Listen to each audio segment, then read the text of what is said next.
Hello बच्चों, Gangwar institute for NEET channel पे आप सभी का स्वागत है। मैं हूं डॉक्टर हरिओम गंगवार और बेटा आज हम एनसीईआरटी के अगले चैप्टर को डिस्कस करेंगे, न्यूरल कंट्रोल एंड कोऑर्डिनेशन, जो कि काफ़ी इंपॉर्टेंट चैप्टर है और ज़्यादातर बच्चों को ये काफ़ी कठिन लगता है। जैसे यहाँ पर nerve impulse conduction, generation, synapse के बारे में, आई और ईयर का ऐसा टॉपिक है जो बच्चों को काफ़ी कठिन लगता है, जबकि ये काफ़ी आसान है। अभी जब मैं पढ़ाऊंगा तो आपको देखिएगा यहाँ पर। तो बेटा क्रैश कोर्स का ये पार्ट 10 है। यहाँ पर अभी तक हमने 9 पार्ट अपलोड कर दिए हैं। 9 पार्ट का मतलब ये होगा कि 9 चैप्टर मैंने अपलोड कर दिए। क्रैश कोर्स की प्लेलिस्ट मैंने बना दी, वहां पर जाके आप इन चैप्टर को पढ़ सकते हैं, रिवाइज भी कर सकते हैं। तो चलिए आज का टॉपिक हम स्टार्ट करते हैं बेटा। यहाँ पर अगर आप हमारे चैनल पर नए हैं तो चैनल को सब्सक्राइब जरूर करें, लाइक करें, बेल आइकन प्रेस करें, ताकि जब भी नई वीडियो अपलोड करूँ मैं तो आपको उसका नोटिफिकेशन मिल जाए। और ये सब जो भी क्रैश कोर्स है, मेंटी क्विज हम कर रहे हैं और साथ ही साथ जो हम शाम को लाइव सेशन ले रहे हैं क्वेश्चन का, सब आपके लिए बहुत इंपॉर्टेंट है बेटा। अभी देखिए सुबह इस चैप्टर को आप पढ़ रहे हैं, शाम को 5 बजे इसी चैप्टर के 75 इंपॉर्टेंट क्वेश्चन को हम 1 घंटे में डिस्कस करेंगे। तो शाम को 5 बजे फिर से आप आइएगा। चलिए चैप्टर को स्टार्ट करते हैं।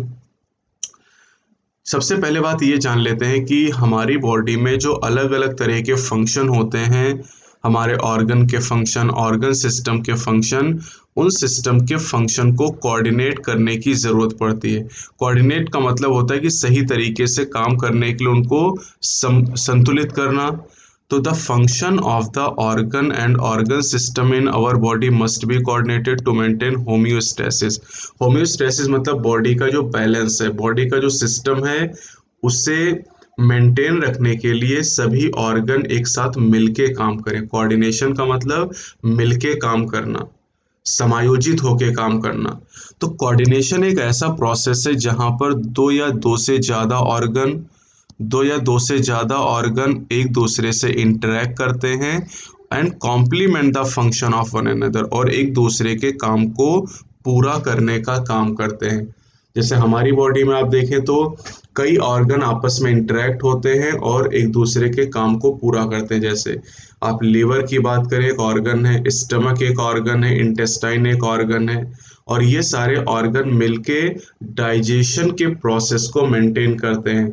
तो डाइजेशन के लिए जो लीवर है, जो स्टमक है, इंटेस्टाइन है, ये सभी ऑर्गन एक कोऑर्डिनेशन करते हैं और एक दूसरे के काम को, एक दूसरे के फंक्शन को कॉम्प्लीमेंट करते हैं और आपस में इंटरेक्शन भी करते हैं। इसी तरह का एग्जाम्पल एनसीईआरटी ने लिया है कि जब हम कोई एक्सरसाइज करते हैं, जैसे आप दौड़ते हैं मान लीजिए, फिजिकल एक्सरसाइज, तो जो एनर्जी डिमांड है वो बढ़ जाती है। मतलब अब हमें एनर्जी की ज़रूरत ज़्यादा होगी। अब इस एनर्जी की डिमांड को पूरा करने के लिए जो हमारी मस्कुलर एक्टिविटीज़ हैं वो बढ़ जाती हैं। हमारी जो मसल हैं वो भी तेज़ी से काम करना शुरू कर देती हैं, तो मस्कुलर एक्टिविटीज़ इंक्रीज हो जाती हैं। अब जब मसल ज़्यादा तेज़ी से काम करेंगी तो ऑक्सीजन की सप्लाई भी बढ़ेगी, और ऑक्सीजन की सप्लाई को बढ़ाने के लिए हमें क्या करना पड़ेगा? रेट ऑफ रेस्पिरेशन भी बढ़ाना पड़ेगा, हार्ट बीट भी बढ़ानी पड़ेगी, ब्लड का फ्लो भी बढ़ाना पड़ेगा। अब जब फिजिकल एक्सरसाइज हम बंद करेंगे तो उस कंडीशन में जो नर्व, लंग, हार्ट और किडनी की एक्टिविटी हो, धीरे धीरे अपने नॉर्मल कंडीशन में आ जाएंगी। इसका मतलब ये है कि जब हम एक्सरसाइज करते हैं फिजिकल एक्सरसाइज के समय, तो फिजिकल एक्सरसाइज के समय बेटा हमारी बॉडी के कई सारे ऑर्गन जैसे muscle, lung, heart, blood vessel, kidney और अदर ऑर्गन कोऑर्डिनेट करते हैं, एक दूसरे से समायोजित होते हैं, एक दूसरे के साथ मिलके एक्सरसाइज को पूरा करते हैं। और जब हम रेस्ट कंडीशन में आते हैं तो ये सारे जो ऑर्गन हैं ये भी रेस्टिंग कंडीशन में आ जाते हैं, अपनी नॉर्मल कंडीशन में वापस आ जाते हैं। अब सवाल ये है कि जो नर्व, हार्ट, लंग, किडनी, ये सभी ऑर्गन है, मसल, इनके बीच कोऑर्डिनेशन कौन बनाता है? इनको कौन आपस में समायोजित करता है? कौन सा ऐसा स्ट्रक्चर है जो इनको एक साथ काम करने के लिए प्रेरित करता है? तो बेटा हमारी बॉडी में दो ऐसे सिस्टम हैं, एक है न्यूरल सिस्टम और दूसरा है एंडोक्राइन सिस्टम।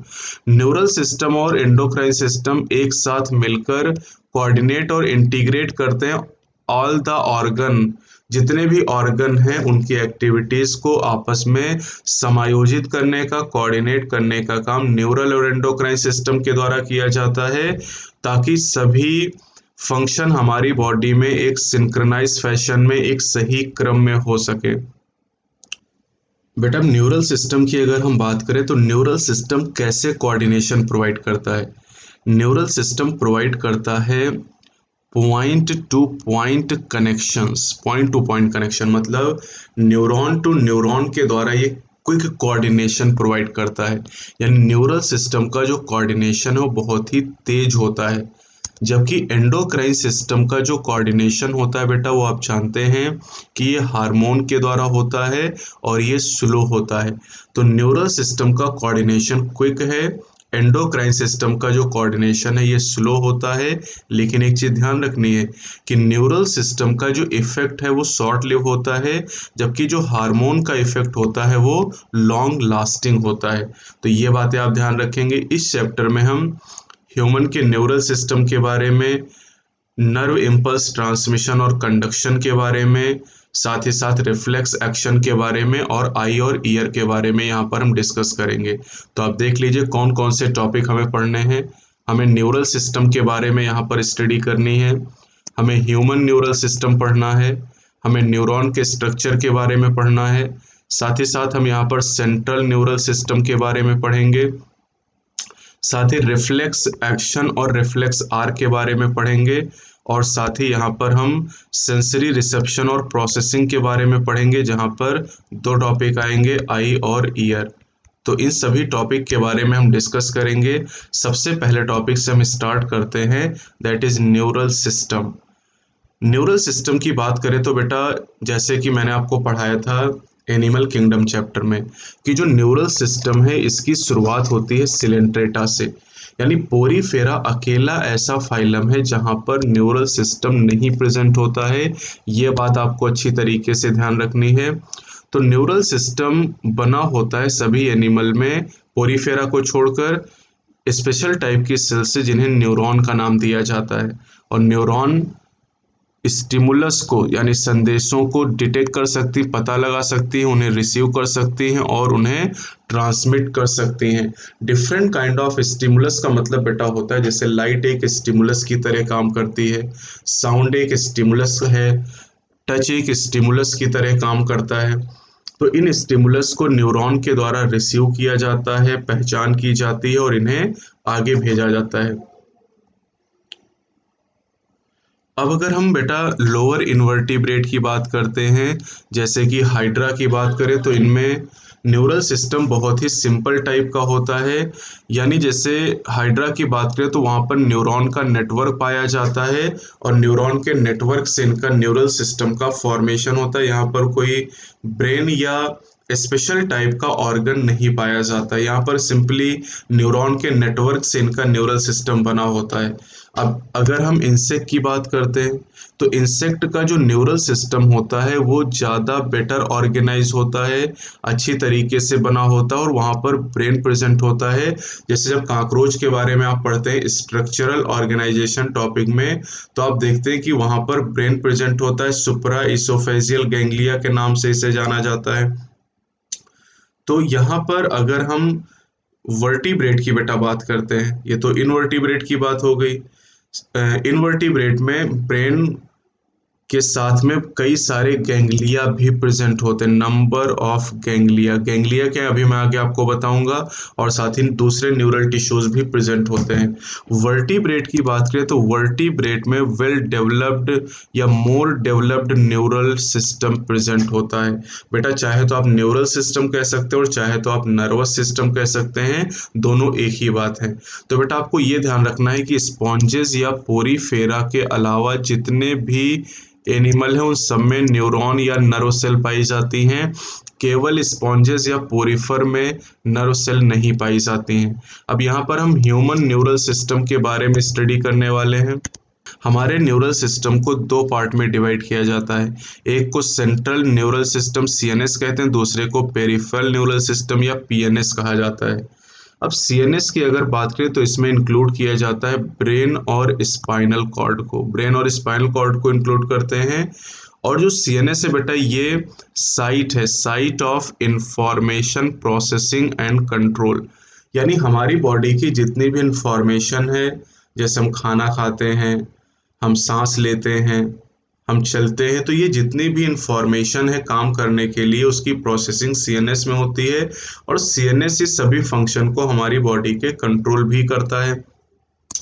पीएनएस की बात करें तो पीएनएस में उन सभी नर्व को शामिल किया जाता है जो सीएनएस से एसोसिएटेड होती हैं। सीएनएस से निकलने वाली नर्व पीएनएस का फॉर्मेशन करती हैं। और बेटा सीएनएस तो आप जान ही गए, ब्रेन और स्पाइनल कॉर्ड। अब ब्रेन से कौन सी नर्व निकलती है? Cranial nerve. स्पाइनल कॉर्ड से स्पाइनल नर्व निकलती है। यानी क्रेनियल और स्पाइनल नर्व मिलके पेरिफेरल नर्वस सिस्टम पीएनएस का फॉर्मेशन करती हैं। अब पीएनएस से निकलने वाले जो नर्व फाइबर होते हैं वो दो तरह के होते हैं। एक को कहते हैं एफरेंट फाइबर और दूसरे को इफरेंट फाइबर के नाम से जाना जाता है। अब ये दोनों क्या हैं? एफरेंट और इफरेंट, इसको जान लेते हैं। बेटा एफरेंट नर्व फाइबर उन्हें कहा जाता है जो संदेश ले जाते हैं, ट्रांसमिट इम्पल्स मतलब संदेशों को ले जाते हैं। कहाँ से? फ्रॉम टिश्यूज और ऑर्गन टू द सीएनएस। यानी एफरेंट नर्व फाइबर ऑर्गन से संदेश सीएनएस को ले जाता है, और जो इफरेंट नर्व फाइबर होते हैं ये संदेश ले जाते हैं कहाँ से? ये संदेश ले जाते हैं सीएनएस टू द ऑर्गन या टिश्यूज। तो आपको बहुत अच्छी तरीके से ध्यान रखना है, सीएनएस को जो संदेश ले जाता है वो एफरेंट होता है, और सीएनएस से जो संदेश ऑर्गन को ले जाता है वो इफरेंट फाइबर होता है। अब पीएनएस को दो पार्ट में डिवाइड किया जाता है, दो डिवीजन इसके हैं मेन। एक है सोमैटिक न्यूरल सिस्टम और एक है autonomic neural system. Somatic neural system क्या करता है? सोमैटिक न्यूरल सिस्टम बेटा संदेश रिलेज मतलब संदेश को ले जाता है, relays impulses from CNS to skeletal muscle. बेटा स्केलेटल मसल आपको पिछले चैप्टर मैंने बताया ये वॉलंटरी नेचर की होती है, यानी आप ये कह सकते हो कि सोमैटिक न्यूरल सिस्टम सीएनएस से वॉलंटरी मसल को संदेश ले जाता है। जबकि अगर हम ऑटोनॉमिक न्यूरल सिस्टम की बात करें तो ये संदेश ले जाता है सीएनएस से इनवॉलंटरी ऑर्गन और स्मूथ मसल को। यानी जो इनवॉलंटरी ऑर्गन है वहां तक संदेश ऑटोनॉमिक नर्वस सिस्टम ले जाता है, और जो वॉलंटरी ऑर्गन है वहां तक संदेश कौन ले जाता है? सोमैटिक न्यूरल सिस्टम ले जाता है। अब जो बेटा ऑटोनॉमिक न्यूरल सिस्टम है आपने पढ़ा भी था हर टॉपिक में, है ना, कि जो ऑटोनॉमिक न्यूरल सिस्टम होता है इसे सिंपैथेटिक और पैरासिम्पैथेटिक में डिवाइड किया जाता है। बेटा याद करिए, और अगर आपने क्रैश कोर्स नहीं रिवाइज किया तो बॉडी फ्लूइड एंड सर्कुलेशन में जाके कार्डियक एक्टिविटी के रेगुलेशन को पढ़िएगा, उसमें मैंने आपको पढ़ाया, क्या बताया था कि सिंपैथेटिक हार्ट बीट को बढ़ाता है, पैरासिम्पैथेटिक हार्ट बीट को घटाने का काम करता है। अब देखिए विसरल नर्वस सिस्टम ये भी पेरिफेरल नर्वस सिस्टम का एक पार्ट है, ठीक है, पेरिफेरल नर्वस सिस्टम का पार्ट ये भी विसरल न्यूरल सिस्टम। ये एनसीईआरटी ने बाद में ऐड किया है, हो सकता है कि आपकी बुक पुरानी हो एनसीईआरटी उसमें टॉपिक ना हो। तो विसरल नर्वस सिस्टम में क्या शामिल करते हैं? यहाँ पर शामिल किया जाता है होल कॉम्प्लेक्स ऑफ नर्व, जितनी भी नर्व उनके पूरे कॉम्प्लेक्स को यहाँ पर शामिल करते हैं। इसके अलावा फाइबर, गैंग्लिया और प्लेक्सस को शामिल किया जाता है, और ये संदेश को ले जाते हैं कहाँ से? From the central nervous system to the viscera and from the viscera to the CNS. बेटा विसरा कहा जाता है इंटरनल ऑर्गन को, हमारी बॉडी के जो इंटरनल ऑर्गन है उन्हें विसरा कहते हैं। तो जो विसरल नर्वस सिस्टम है ये विसरा से सीएनएस को संदेश ले जाता है और सीएनएस से विसरा को संदेश ले जाने का काम करता है। चलिए बेटा अगले पार्ट की बात करते हैं। अगला पार्ट हमारे यहाँ पर है न्यूरॉन। न्यूरॉन को स्ट्रक्चरल और फंक्शनल यूनिट कहा जाता है न्यूरल सिस्टम की। जैसे आप जानते हैं कि सेल हमारी बॉडी की स्ट्रक्चरल और फंक्शनल यूनिट है, वैसे न्यूरॉन न्यूरल सिस्टम की स्ट्रक्चरल और फंक्शनल यूनिट होता है। नेफ्रॉन की बात करें तो नेफ्रॉन किडनी की फंक्शनल यूनिट होते हैं। न्यूरॉन बेटा एक माइक्रोस्कोपिक स्ट्रक्चर है, यानी आप इसे माइक्रोस्कोप से देख सकते हैं। इसका साइज 100 माइक्रोमीटर से कम होता है, और इसके 3 मेजर पार्ट होते हैं। एक को सेल बॉडी कहते हैं, दूसरे को डेंड्राइट कहते हैं और तीसरे को एक्सॉन कहते हैं। बहुत अच्छे से समझिएगा, क्योंकि अगर न्यूरॉन आप समझ गए तो फिर ट्रांसमिशन, कंडक्शन के बारे में बहुत आसानी से बेटा आप समझ पाओगे, क्योंकि वो टॉपिक बहुत कठिन आपको लगते हैं। तो सेल बॉडी की अगर हम बात करते हैं तो सेल बॉडी में साइटोप्लाज्म होता है और साथ ही टिपिकल सेल ऑर्गेनेल यहाँ पर प्रेजेंट होते हैं, और कुछ ग्रेनुलर बॉडीज यानी दानेदार बॉडी पाई जाती है जिन्हें निजल्स ग्रेन्यूल के नाम से जाना जाता है। अब बेटा ये जो निजल ग्रेन्यूल होते हैं इसके बारे में नीट में अभी पूछा गया था कि ये बने होते हैं रफ एंडोप्लाज्मिक रेटिकुलम और राइबोसोम के द्वारा। ये रफ एंडोप्लाज्मिक रेटिकुलम और राइबोसोम से बने होते हैं, और इनका देखिए राइबोसोम है इनके ऊपर, या राइबोसोम से बने तो काम क्या होगा, प्रोटीन सिंथेसिस का काम करेंगे। अब सेल बॉडी से कुछ छोटे छोटे फाइबर निकलते हैं जो कि ब्रांच्ड होते हैं, और इन प्रोसेसेस को, इन फाइबर को जो कि सेल बॉडी से निकले होते हैं, इन्हें डेंड्राइट के नाम से जाना जाता है। और बेटा जो डेंड्राइट होते हैं इनमें भी निजल ग्रेन्यूल पाए जाते हैं। फिगर में चाहे तो आप देख सकते हैं, यहाँ पर ये सेल बॉडी आपको दिखाई गई है, ये जो इतना स्ट्रक्चर आपके सामने है ये सेल बॉडी है, ठीक है, ये पूरा सेल बॉडी यहाँ पर। और सेल बॉडी में आप देखिए जो फाइबर यहाँ पर निकले जिनमें ब्रांचिंग पाई जाती है, दीज आर कॉल्ड डेंड्राइट। और निजल ग्रेन्यूल भी आप देख सकते हैं कि निजल ग्रेन्यूल सेल बॉडी के अंदर भी हैं, और डेंड्राइट दोनों के अंदर आप देख सकते हैं आपको निजल ग्रेन्यूल क्लियरली दिखाए गए यहाँ पर। अब जो डेंड्राइट होते हैं बेटा इनका काम क्या है, डेंड्राइट संदेश को सेल बॉडी की तरफ ले जाते हैं। जो डेंड्राइट है ये सेल बॉडी की तरफ संदेश को ले जाने का काम करते हैं, मतलब ये संदेश को इस तरीके से सेल बॉडी की तरफ ले जाने का काम करते हैं। ठीक है, अब आगे बढ़ते हैं। अब तीसरे पार्ट की हम बात करते हैं। यहाँ पर पहले पॉइंट में यहाँ पर टिक कर दे रहा हूँ कि दिस फाइबर, यानी जो डेंड्राइट इन फाइबर की बात हो रही है, डेंड्राइट नाम के जो फाइबर हैं ये ट्रांसमिट करते हैं impulse towards the cell body, ये संदेश को सेल बॉडी की तरफ ले जाने का काम करते हैं। अब तीसरे पार्ट की बात करते हैं बेटा जिसका नाम एक्सॉन है। एक्सॉन एक लॉन्ग फाइबर है और इसका जो डिस्टल एंड यानी आखिरी हिस्सा होता है उसमें ब्रांचिंग पाई जाती है, और हर ब्रांच टर्मिनेट करती है, खत्म होती है एक बल्ब लाइक स्ट्रक्चर में जिसे सिनेप्टिक नोब कहा जाता है। सिनेप्टिक नोब के अंदर सिनेप्टिक वेजिकल होती हैं, और सिनेप्टिक वेजिकल के अंदर कुछ केमिकल होते हैं जिन्हें न्यूरोट्रांसमीटर कहा जाता है। जैसे स्टाइल कोलिन की आप बात करें, ये एक न्यूरोट्रांसमीटर का एग्जाम्पल है। और ये जो एक्सॉन होते हैं बेटा देखिए, डेंड्राइट संदेश को सेल बॉडी की तरफ लाता है, जबकि एक्सॉन संदेश को ले जाता है away from the cell body.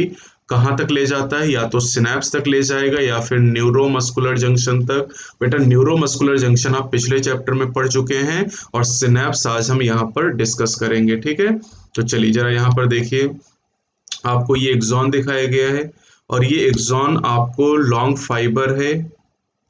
बेटा एक्सॉन यहाँ पर एक लॉन्ग फाइबर है, और आप देखिए इस एक्सॉन का आखिरी हिस्से में काफी ब्रांचिंग आपको नजर आ रही है इस तरीके से, और इन ब्रांच का आखिरी जो पार्ट है वो आप देख रहे हैं बल्ब लाइक है, जिसे सिनेप्टिक नोब कहा जाता है, और इन्हीं के अंदर सिनेप्टिक वेजिकल पाई जाती हैं, और इन्हीं सिनेप्टिक वेजिकल के अंदर न्यूरोट्रांसमीटर एसिटाइल कोलिन प्रेजेंट होता है। अब देखिएगा यहाँ बेटा संदेश कैसे आता है। जो डेंड्राइट है ये संदेश सेल बॉडी की तरफ ले जाते हैं, और एक्सॉन सेल बॉडी से अवे संदेश ले जाने का काम करता है। अब न्यूरॉन के बेटा टाइप की अगर हम बात करते हैं, एक्सॉन और डेंड्राइट के नंबर के आधार पे, based on the number of axon and dendrite, axon और डेंड्राइट के नंबर के आधार पे अगर हम देखें तो जो न्यूरॉन होते हैं इन्हें तीन पार्ट में डिवाइड किया जाता है।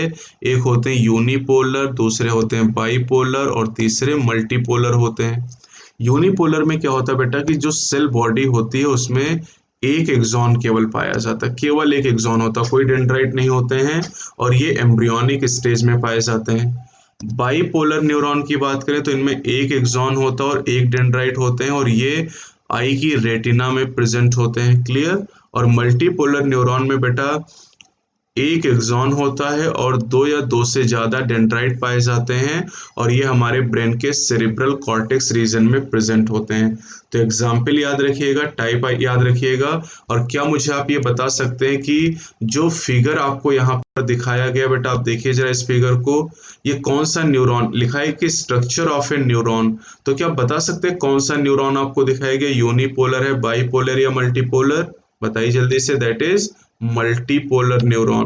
बेटा मल्टीपोलर क्यों है? क्योंकि यहाँ पर आपको एक्सॉन एक दिखाई गया लेकिन डेंड्राइट कई सारे आपको दिखाए गए हैं, इसलिए मल्टीपोलर न्यूरॉन का एग्जाम्पल है। अब अगर हम यहाँ पर माइलिन शीथ के आधार पे बात करें तो दो तरह के एक्सॉन पाए जाते हैं। There are two type of axon. Axon बेटा दो तरह के हो जाएंगे यहाँ पर, एक को कहते हैं माइलिनेटेड और दूसरे को नॉन माइलिनेटेड कहा जाता है। बेटा माइलिनेटेड एक्सॉन या माइलिनेटेड नर्व फाइबर उन्हें कहा जाता है जहां पर स्वान सेल प्रेजेंट होती हैं और ये माइलिन शीथ बनाती हैं एक्सॉन के अराउंड। और जो दो माइलिन शीथ के बीच का गैप होता है उसे नोड ऑफ रेनवियर का नाम दिया जाता है। माइलिनेटेड नर्व फाइबर पाए जाते हैं स्पाइनल और क्रेनियल नर्व। बेटा ह्यूमन में स्पाइनल नर्व 31 पेयर होती हैं और क्रेनियल नर्व 12 पेयर होती हैं। अगर मैं फिगर आपको दिखाऊं तो फिगर में देखिए, आप यहाँ पर देख सकते हैं कि बेटा ये स्वान सेल आपको यहाँ पर दिखाई गई है, ठीक है, स्वान सेल आप देख सकते हैं। और ये जो स्वान सेल है, इसी स्वान सेल ने एक्सॉन के चारों तरफ माइलिन शीथ का फॉर्मेशन किया। ये माइलिन शीथ आपको यहाँ दिखाई गई है और दो माइलिन शीथ के बीच का जो गैप आपको दिखाई गया इसे नोड ऑफ रेनवियर के नाम से जाना जाता है। तो दो तरह के एक्सॉन होते हैं बेटा, एक होते हैं माइलिनेटेड और दूसरे अनमाइलिनेटेड या नॉन माइलिनेटेड। अब जो बेटा नॉन माइलिनेटेड या अनमाइलिनेटेड नर्व फाइबर है, अगर इनकी हम बात करते हैं तो अनमाइलिनेटेड में क्या होता है कि स्वान सेल तो पाई जाती है। अब ये ध्यान दीजिएगा बेटा, स्वान सेल दोनों में है, चाहे वो माइलिनेटेड हो या अनमाइलिनेटेड हो, लेकिन अनमाइलिनेटेड में जो स्वान सेल होती हैं ये माइलिन शीथ का फॉर्मेशन नहीं करती हैं एक्सॉन के अराउंड और इसीलिए इन्हें अनमाइलिनेटेड कहा जाता है।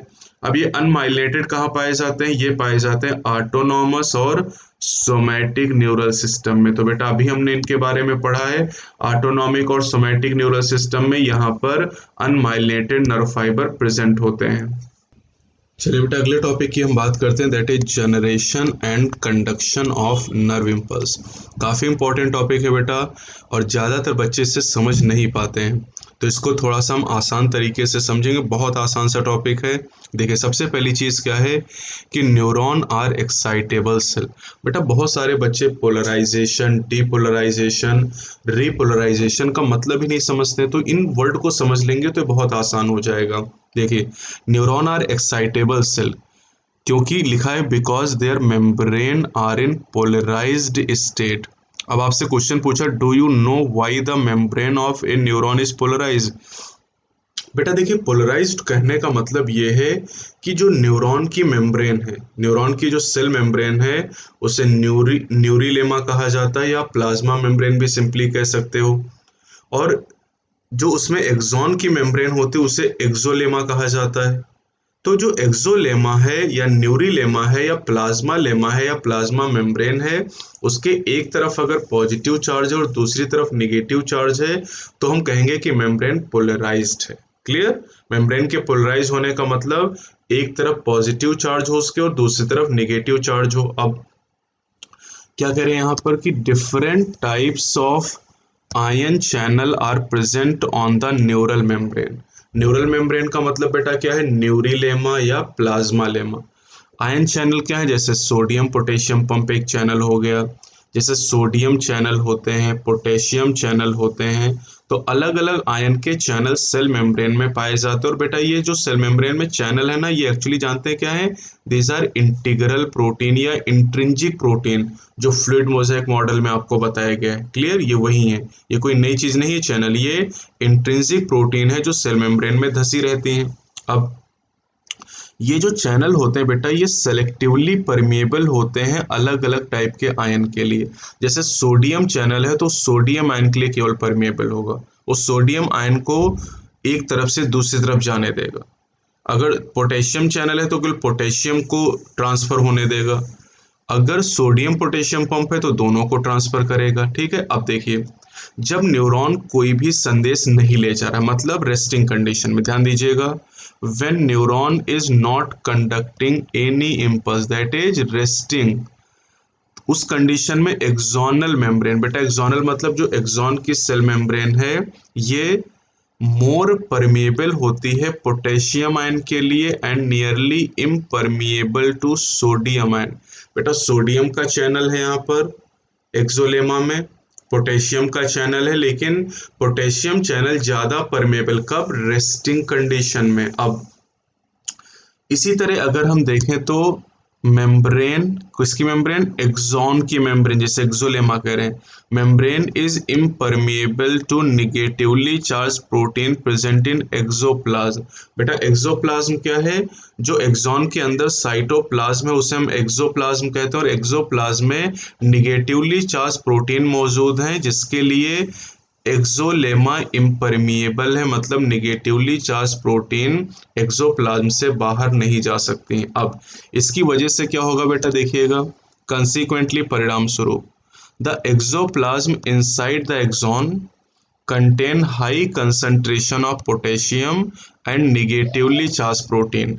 एक्सोप्लाज्म के अंदर पोटेशियम और निगेटिवली चार्ज प्रोटीन ज़्यादा हैं और सोडियम आयन का कंसंट्रेशन कम है। अब इसके अपोजिट जो फ्लूइड एक्सॉन के आउटसाइड है, एक्सॉन के बाहर जो फ्लूइड है उसमें पोटेशियम कम होगा लेकिन सोडियम आयन ज़्यादा होगा, और इस तरीके से कंसंट्रेशन ग्रेडियंट बन जाएगा।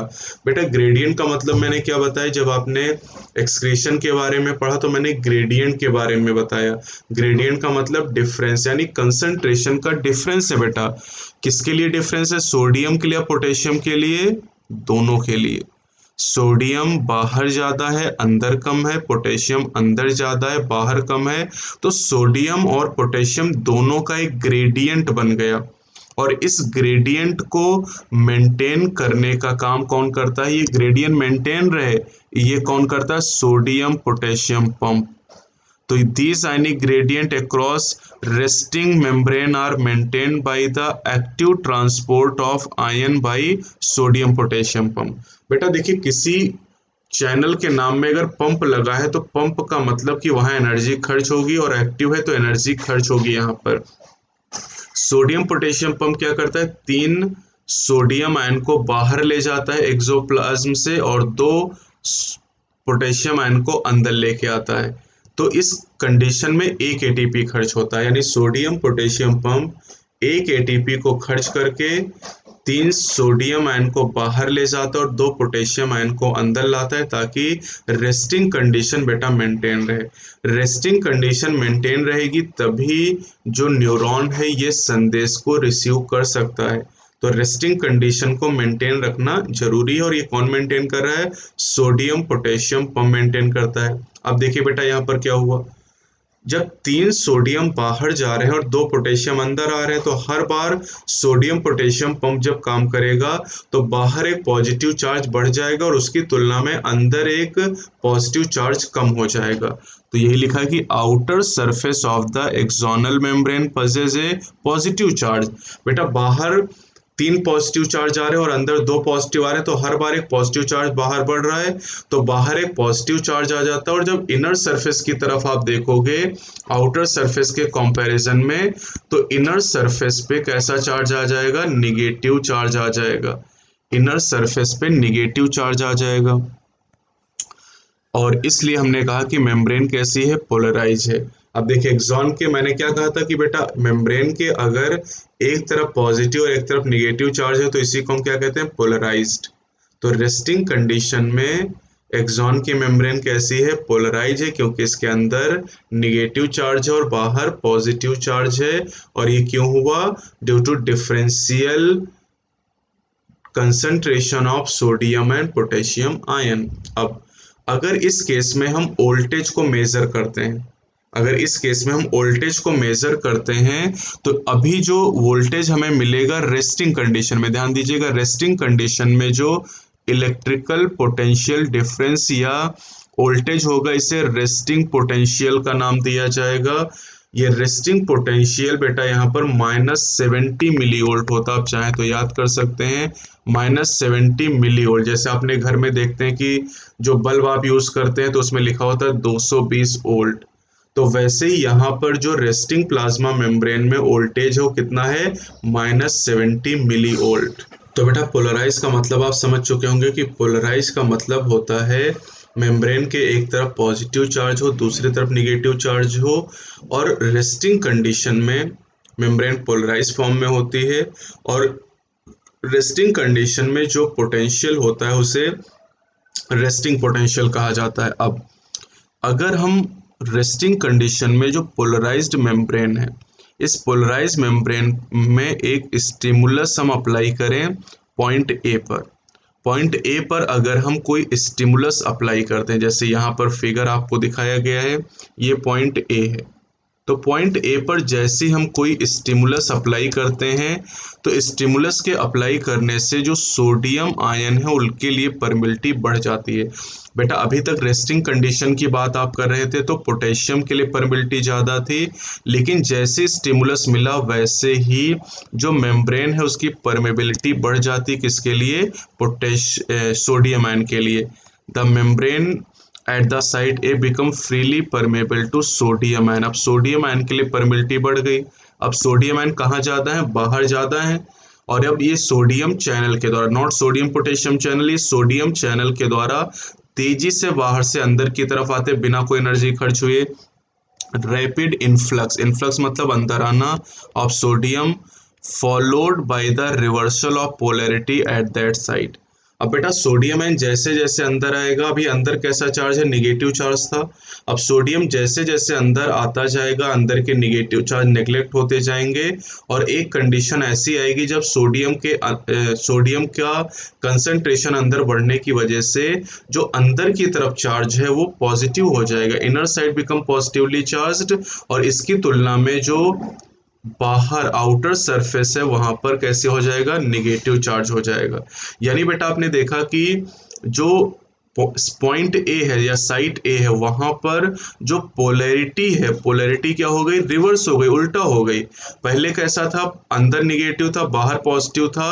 अब अंदर पॉजिटिव हो गया और बाहर निगेटिव हो गया, दैट इज कॉल्ड डीपोलराइजेशन। इस घटना को डीपोलराइजेशन कहते हैं और मेम्ब्रेन को कहेंगे डीपोलराइज्ड। तो बेटा जब तक रेस्टिंग कंडीशन में मेम्ब्रेन थी तब तक वो पोलराइज फॉर्म में थी, लेकिन जैसे स्टिमुलस अप्लाई किया गया वो डीपोलराइज फॉर्म में आ गई। तो बेटा नॉर्मली आप देख सकते हैं कि जो ये एक्सॉन की मेम्ब्रेन आपको दिखाई गई, इस मेम्ब्रेन के बाहर की तरफ पॉजिटिव और अंदर निगेटिव चार्ज होता है, लेकिन इस साइड पे जब स्टिमुलस आया तो बाहर निगेटिव चार्ज हो गया और अंदर पॉजिटिव चार्ज आ गया। जब अंदर निगेटिव और बाहर पॉजिटिव चार्ज होता है तो इसे कहते हैं पोलराइज्ड फॉर्म, और जब ये उल्टा हो जाता है, नहीं अंदर पॉजिटिव बाहर निगेटिव होता है, तो इसे कहते हैं डीपोलराइज फॉर्म। बेटा पोलराइज फॉर्म में जब हमने वोल्टेज मेजर किया था तो उस वोल्टेज को हमने क्या कहा था? Resting potential. अब बेटा जो पॉइंट ए है यहाँ पर अगर हम इलेक्ट्रिक पोटेंशियल डिफरेंस को मेजर करेंगे साइट ए पर तो इसे कहा जाएगा एक्शन पोटेंशियल। बेटा रेस्टिंग कंडीशन में रेस्टिंग पोटेंशियल हमें मिला था और स्टिमुलस अप्लाई करने पर हमें एक्शन पोटेंशियल मिल गया, और इसी एक्शन पोटेंशियल को हम नर्व इम्पल्स कहते हैं, मतलब यही संदेश है। तो जो स्टिमुलस मिला उसे इम्पल्स में चेंज कर दिया गया साइट ए पर। अब साइट ए से बेटा थोड़ा सा आगे देखिए जरा, साइट बी पे नजर डालते हैं, है ना। साइट ए यहाँ पर आपको दिखाई गई है, ये साइट ए है और ये साइट बी है। अभी देखिए साइड बी पे बाहर कैसा चार्ज है? पॉजिटिव और अंदर निगेटिव चार्ज है, मतलब ये पोलराइज फॉर्म में है। और साइड ए पे बाहर निगेटिव अंदर पॉजिटिव चार्ज है, मतलब डीपोलराइज फॉर्म में है। तो बेटा जो ए साइड है यहाँ पर मेम्ब्रेन डीपोलराइज है और बी साइड पर पोलराइज्ड है। अब क्या होगा? अब अगर हम एक्सॉन के अंदर देखें तो करंट का फ्लो होगा ए से बी की तरफ, और अगर हम आउटर साइड में देखें तो बी से ए की तरफ करंट का फ्लो होगा। तो यानी यहाँ पर जो करंट का फ्लो हो रहा है अंदर की तरफ ए से बी की तरफ हो रहा है और बाहर से बी से ए की तरफ करंट का फ्लो हो रहा है, और इस करंट फ्लो की वजह से बेटा जो सर्किट है वो कंप्लीट होगा और ए का जो संदेश है वो बी के पास पहुंच जाएगा। यानी पहले जो स्टिमुलस है उस स्टिमुलस को नर्व इम्पल्स में ए साइड पर चेंज किया गया और ए से संदेश बी तक पहुंचाया जाएगा यहाँ पर, दैट इज कॉल्ड कंडक्शन। इसी को कंडक्शन का नाम दिया जाता है। चलिए बेटा लैंग्वेज में देखिए, जो करंट का फ्लो है ये इनर सरफेस पे आप देखोगे तो ए से बी की तरफ हो रहा है, जबकि आउटर सरफेस पे करंट का फ्लो बी से ए की तरफ हो रहा है, और इससे करंट फ्लो का सर्किट कंप्लीट हो जाता है। और बेटा इस वजह से साइड बी पे जो पोलैरिटी है वो रिवर्स हो जाती है और एक्शन पोटेंशियल जनरेट हो जाता है साइड बी के ऊपर। तो साइड ए पे जो एक्शन पोटेंशियल था वो साइड बी पर पहुंच गया, करंट के फ्लो की वजह से जो संदेश था वो साइड बी को मिल गया। इसी को आप कहते हैं कंडक्शन, यानी इम्पल्स, जिसे आप कहते हैं action potential generated at site A arrive at site B. Site A पर जो एक्शन पोटेंशियल जनरेट हुआ साइट बी तक पहुंच गया और यही सीक्वेंस आगे रिपीट होता चला जाएगा एक्सॉन की पूरी लेंथ के दौरान, और इस तरीके से इम्पल्स का कंडक्शन होगा। यानी आगे के पार्ट को आप देखेंगे, जैसे ये मान लेते हैं सी पार्ट है, तो अब यहाँ भी ऐसे ही करंट का फ्लो होगा, सी पार्ट को संदेश मिलेगा, फिर मान लेते हैं डी पार्ट है तो सी से डी तक करंट का फ्लो होगा और इस तरीके से एक्सॉन की पूरी लेंथ में जो संदेश है वो आगे की तरफ बढ़ता जाएगा और इसी को हम कंडक्शन के नाम से जानते हैं। आप देखिए फिगर में लिखा भी है, diagrammatic representation of impulse conduction through an axon. अब बेटा पॉइंट ए पर जो स्टिमुलस की वजह से सोडियम आयन के लिए परमिलिटी बढ़ी थी वो बहुत थोड़े समय के लिए बढ़ी हुई थी। जब ए से संदेश बी तक चला जाता है तो ए पॉइंट पर फिर से तेजी से परमिलिटी पोटेशियम आयन के लिए बढ़ जाती है और पोटेशियम आयन के लिए परमिलिटी बढ़ेगी तो पोटेशियम आयन कहाँ जाता है, अंदर की तरफ। अब ये पोटेशियम आयन पोटेशियम चैनल के द्वारा, potassium channel not sodium potassium channel, with in a fraction of second, यानी बहुत कम समय में पोटेशियम आयन बाहर चले जाते हैं मेम्ब्रेन के, यानी एक्सोप्लाज्म से बाहर चले जाते हैं। और जब ये बाहर जाएंगे तो सोचिए क्या होगा, जितने पॉजिटिव चार्ज बाहर जाते रहेंगे वो बाहर की तरफ पॉजिटिव चार्ज डेवलप हो जाएगा और जब बाहर पॉजिटिव चार्ज डेवलप होगा अंदर निगेटिव चार्ज डेवलप हो जाएगा, तो क्या हो जाएगा, मेम्ब्रेन फिर से पोलराइज फॉर्म में आ जाएगी, दैट इज कॉल्ड रीपोलराइजेशन। और इस तरीके से जो जब बाहर पॉजिटिव और अंदर की तरफ नेगेटिव चार्ज आ जाएगा तो इसी को क्या कहेंगे, रेस्टिंग पोटेंशियल। इस तरीके से रेस्टिंग पोटेंशियल एक बार फिर से मेंटेन कर लेगी eight the site of excitation. Excitation की साइड क्या थी, ए साइड। और अब रेस्टिंग कंडीशन होने की वजह से जो एक्सॉन है साइट ए पर, ये एक बार फिर से स्टिमुलस को रिसीव कर सकता है। बेटा जब तक कोई भी एक्सॉन फाइबर रेस्टिंग कंडीशन में नहीं होगा तब तक ये किसी नए स्टिमुलस को रिसीव नहीं कर सकता है। तो इसलिए यहाँ पर 3 स्टेजेस मैंने आपको बताई, पोलराइजेशन, डीपोलराइजेशन एंड रीपोलराइजेशन। तो यहाँ पर इस फिगर में भी ये सारी चीजें आपको एनसीईआरटी ने दिखाई हैं और वही सारी बातें मैंने आपको एक्सप्लेन भी की यहाँ पर। चलिए बेटा अगला टॉपिक है ट्रांसमिशन ऑफ इम्पल्सेस। अभी हमने पढ़ा generation of impulse, conduction of impulse, अब है ट्रांसमिशन ऑफ इम्पल्स। बेटा ट्रांसमिशन का मतलब है एक न्यूरॉन से दूसरे न्यूरॉन तक संदेश का जाना, जबकि कंडक्शन में क्या हुआ, संदेश एक्सॉन के एक पार्ट से दूसरे पार्ट तक जा रहा था। तो अब यहाँ पर देखिए, अगर कोई संदेश, नर्व इम्पल्स मतलब संदेश एक न्यूरॉन से दूसरे न्यूरॉन तक जाता है जंक्शन के द्वारा, तो इसी को ट्रांसमिशन कहते हैं। और जंक्शन को क्या कहते हैं, सिनैप्स कहा जाता है। सिनैप्स कैसे बनता है, सिनैप्स का फॉर्मेशन होता है प्री सिनेप्टिक न्यूरॉन की जो मेम्ब्रेन है और जो पोस्ट सिनेप्टिक न्यूरॉन की मेम्ब्रेन है उनके मिलने से, और उनके बीच में एक गैप हो सकता है, लेकिन जरूरी नहीं गैप हो सकता है, जिसे सिनेप्टिक क्लेफ्ट कहा जाता है। जैसे आपको यहाँ पर एक फिगर भी दिया गया है, इस फिगर में आप देख सकते हैं ये प्री सिनेप्टिक मेम्ब्रेन आपको दिखाई गई है, सिनेप्टिक क्लेफ्ट दिखाई गई, पोस्ट सिनेप्टिक मेम्ब्रेन है। दोनों प्री और पोस्ट के बीच में सिनेप्टिक क्लेफ्ट है और इन्हीं तीनों को मिला के हम सिनैप्स कहते हैं। लेकिन बेटा ये जो सिनैप्स आपको दिखाया गया है ये केमिकल सिनैप्स है, जो इलेक्ट्रिकल सिनैप्स होते हैं उनमें सिनेप्टिक क्लेफ्ट नहीं पाई जाती। इसलिए यहाँ पर लिखा है कि मे और may not be separated by a gap called synaptic cleft, यानी अगर इलेक्ट्रिकल सिनैप्स है तो वहां पर सिनेप्टिक क्लेफ्ट नहीं होगी, लेकिन केमिकल सिनैप्स है तो उनमें सिनेप्टिक क्लेफ्ट पाई जाएगी। तो यानी 2 तरह के सिनैप्स होते हैं जिनके बारे में आपको लगातार बोल रहा हूँ, इलेक्ट्रिकल सिनैप्सेस और केमिकल सिनैप्सेस।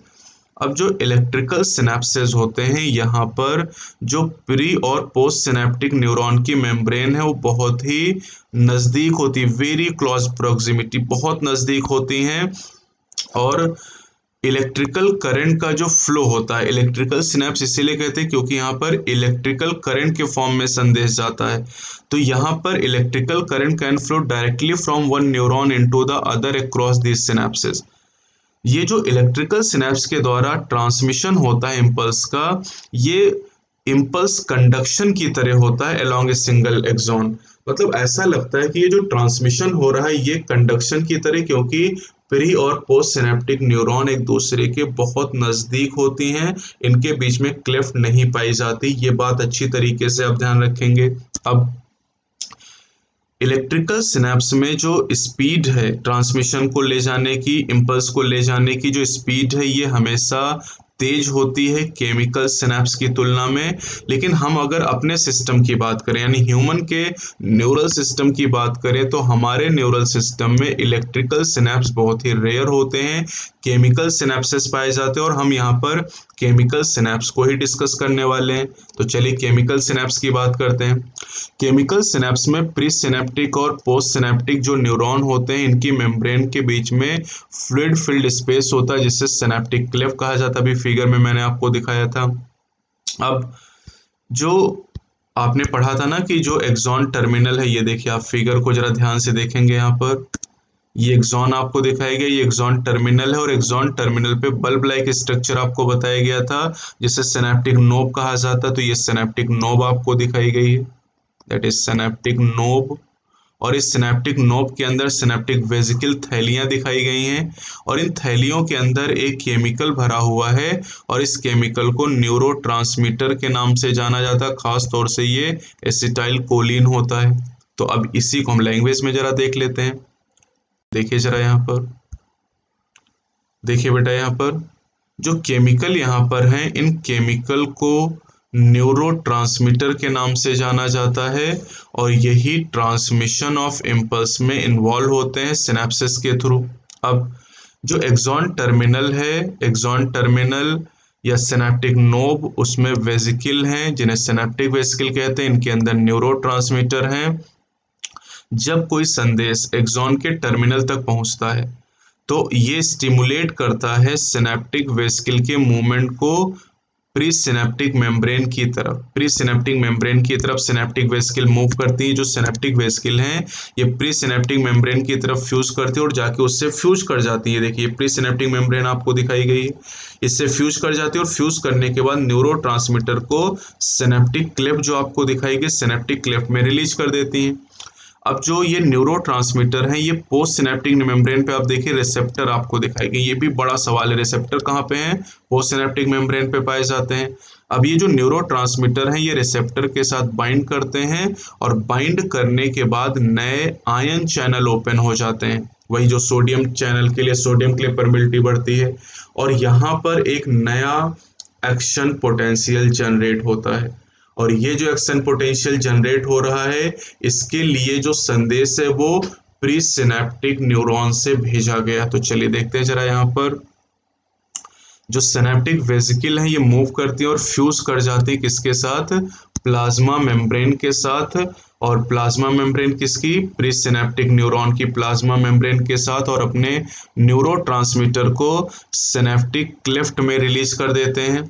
अब जो रिलीज न्यूरोट्रांसमीटर हैं, ये रिसेप्टर से बाइंड करते हैं। रिसेप्टर कहाँ है? पोस्ट सिनेप्टिक मेम्ब्रेन के ऊपर पाए जाते हैं।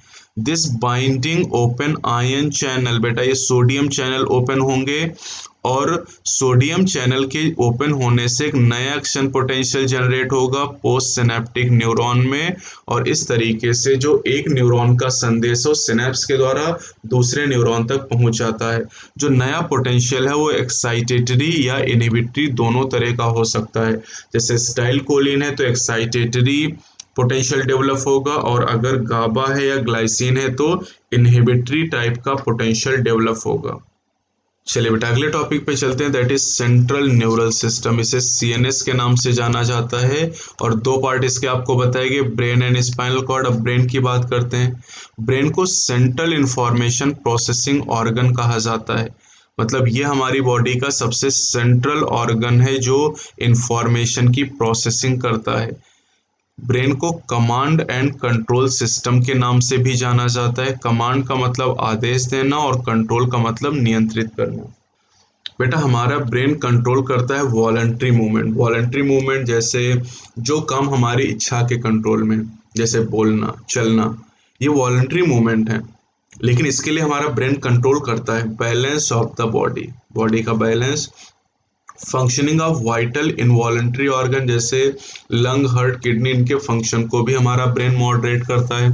थर्मो रेगुलेशन है टेम्परेचर को रेगुलेट करना, भूख और प्यास को कंट्रोल करना, सर्केडियन रिदम यानी 24 hour rhythm of the body, जैसे हमें अगर हम रोज 10 बजे सोते हैं तो हमें 10 बजे नींद आने लगती है, सुबह 6 बजे अगर हम जगते हैं तो रोज 6 बजे हमारी नींद खुल जाती है, हम कितनी भी देर में सोएं, that is circadian rhythm. Activities of several endocrine gland and human behaviour, हमारा जो बर्ताव होता है ये भी हमारे ब्रेन के द्वारा कंट्रोल किया जाता है। साथ ही साथ जो हमारा ब्रेन है यहाँ पर प्रोसेसिंग होती है vision, hearing, speech, memory, intelligence, हमारी जो बुद्धिमत्ता है, हमारी जो याददाश्त है, हमारे जो इमोशंस हैं, हमारी जो भावनाएं हैं, हमारे जो विचार हैं, थॉट्स, ये सब हमारे ब्रेन के द्वारा कंट्रोल किए जाते हैं या फिर ब्रेन इनकी प्रोसेसिंग करने का काम करता है। बेटा ह्यूमन का जो ब्रेन है ये स्कल के द्वारा या आप कह सकते हैं क्रेनियम के द्वारा प्रोटेक्टेड होता है।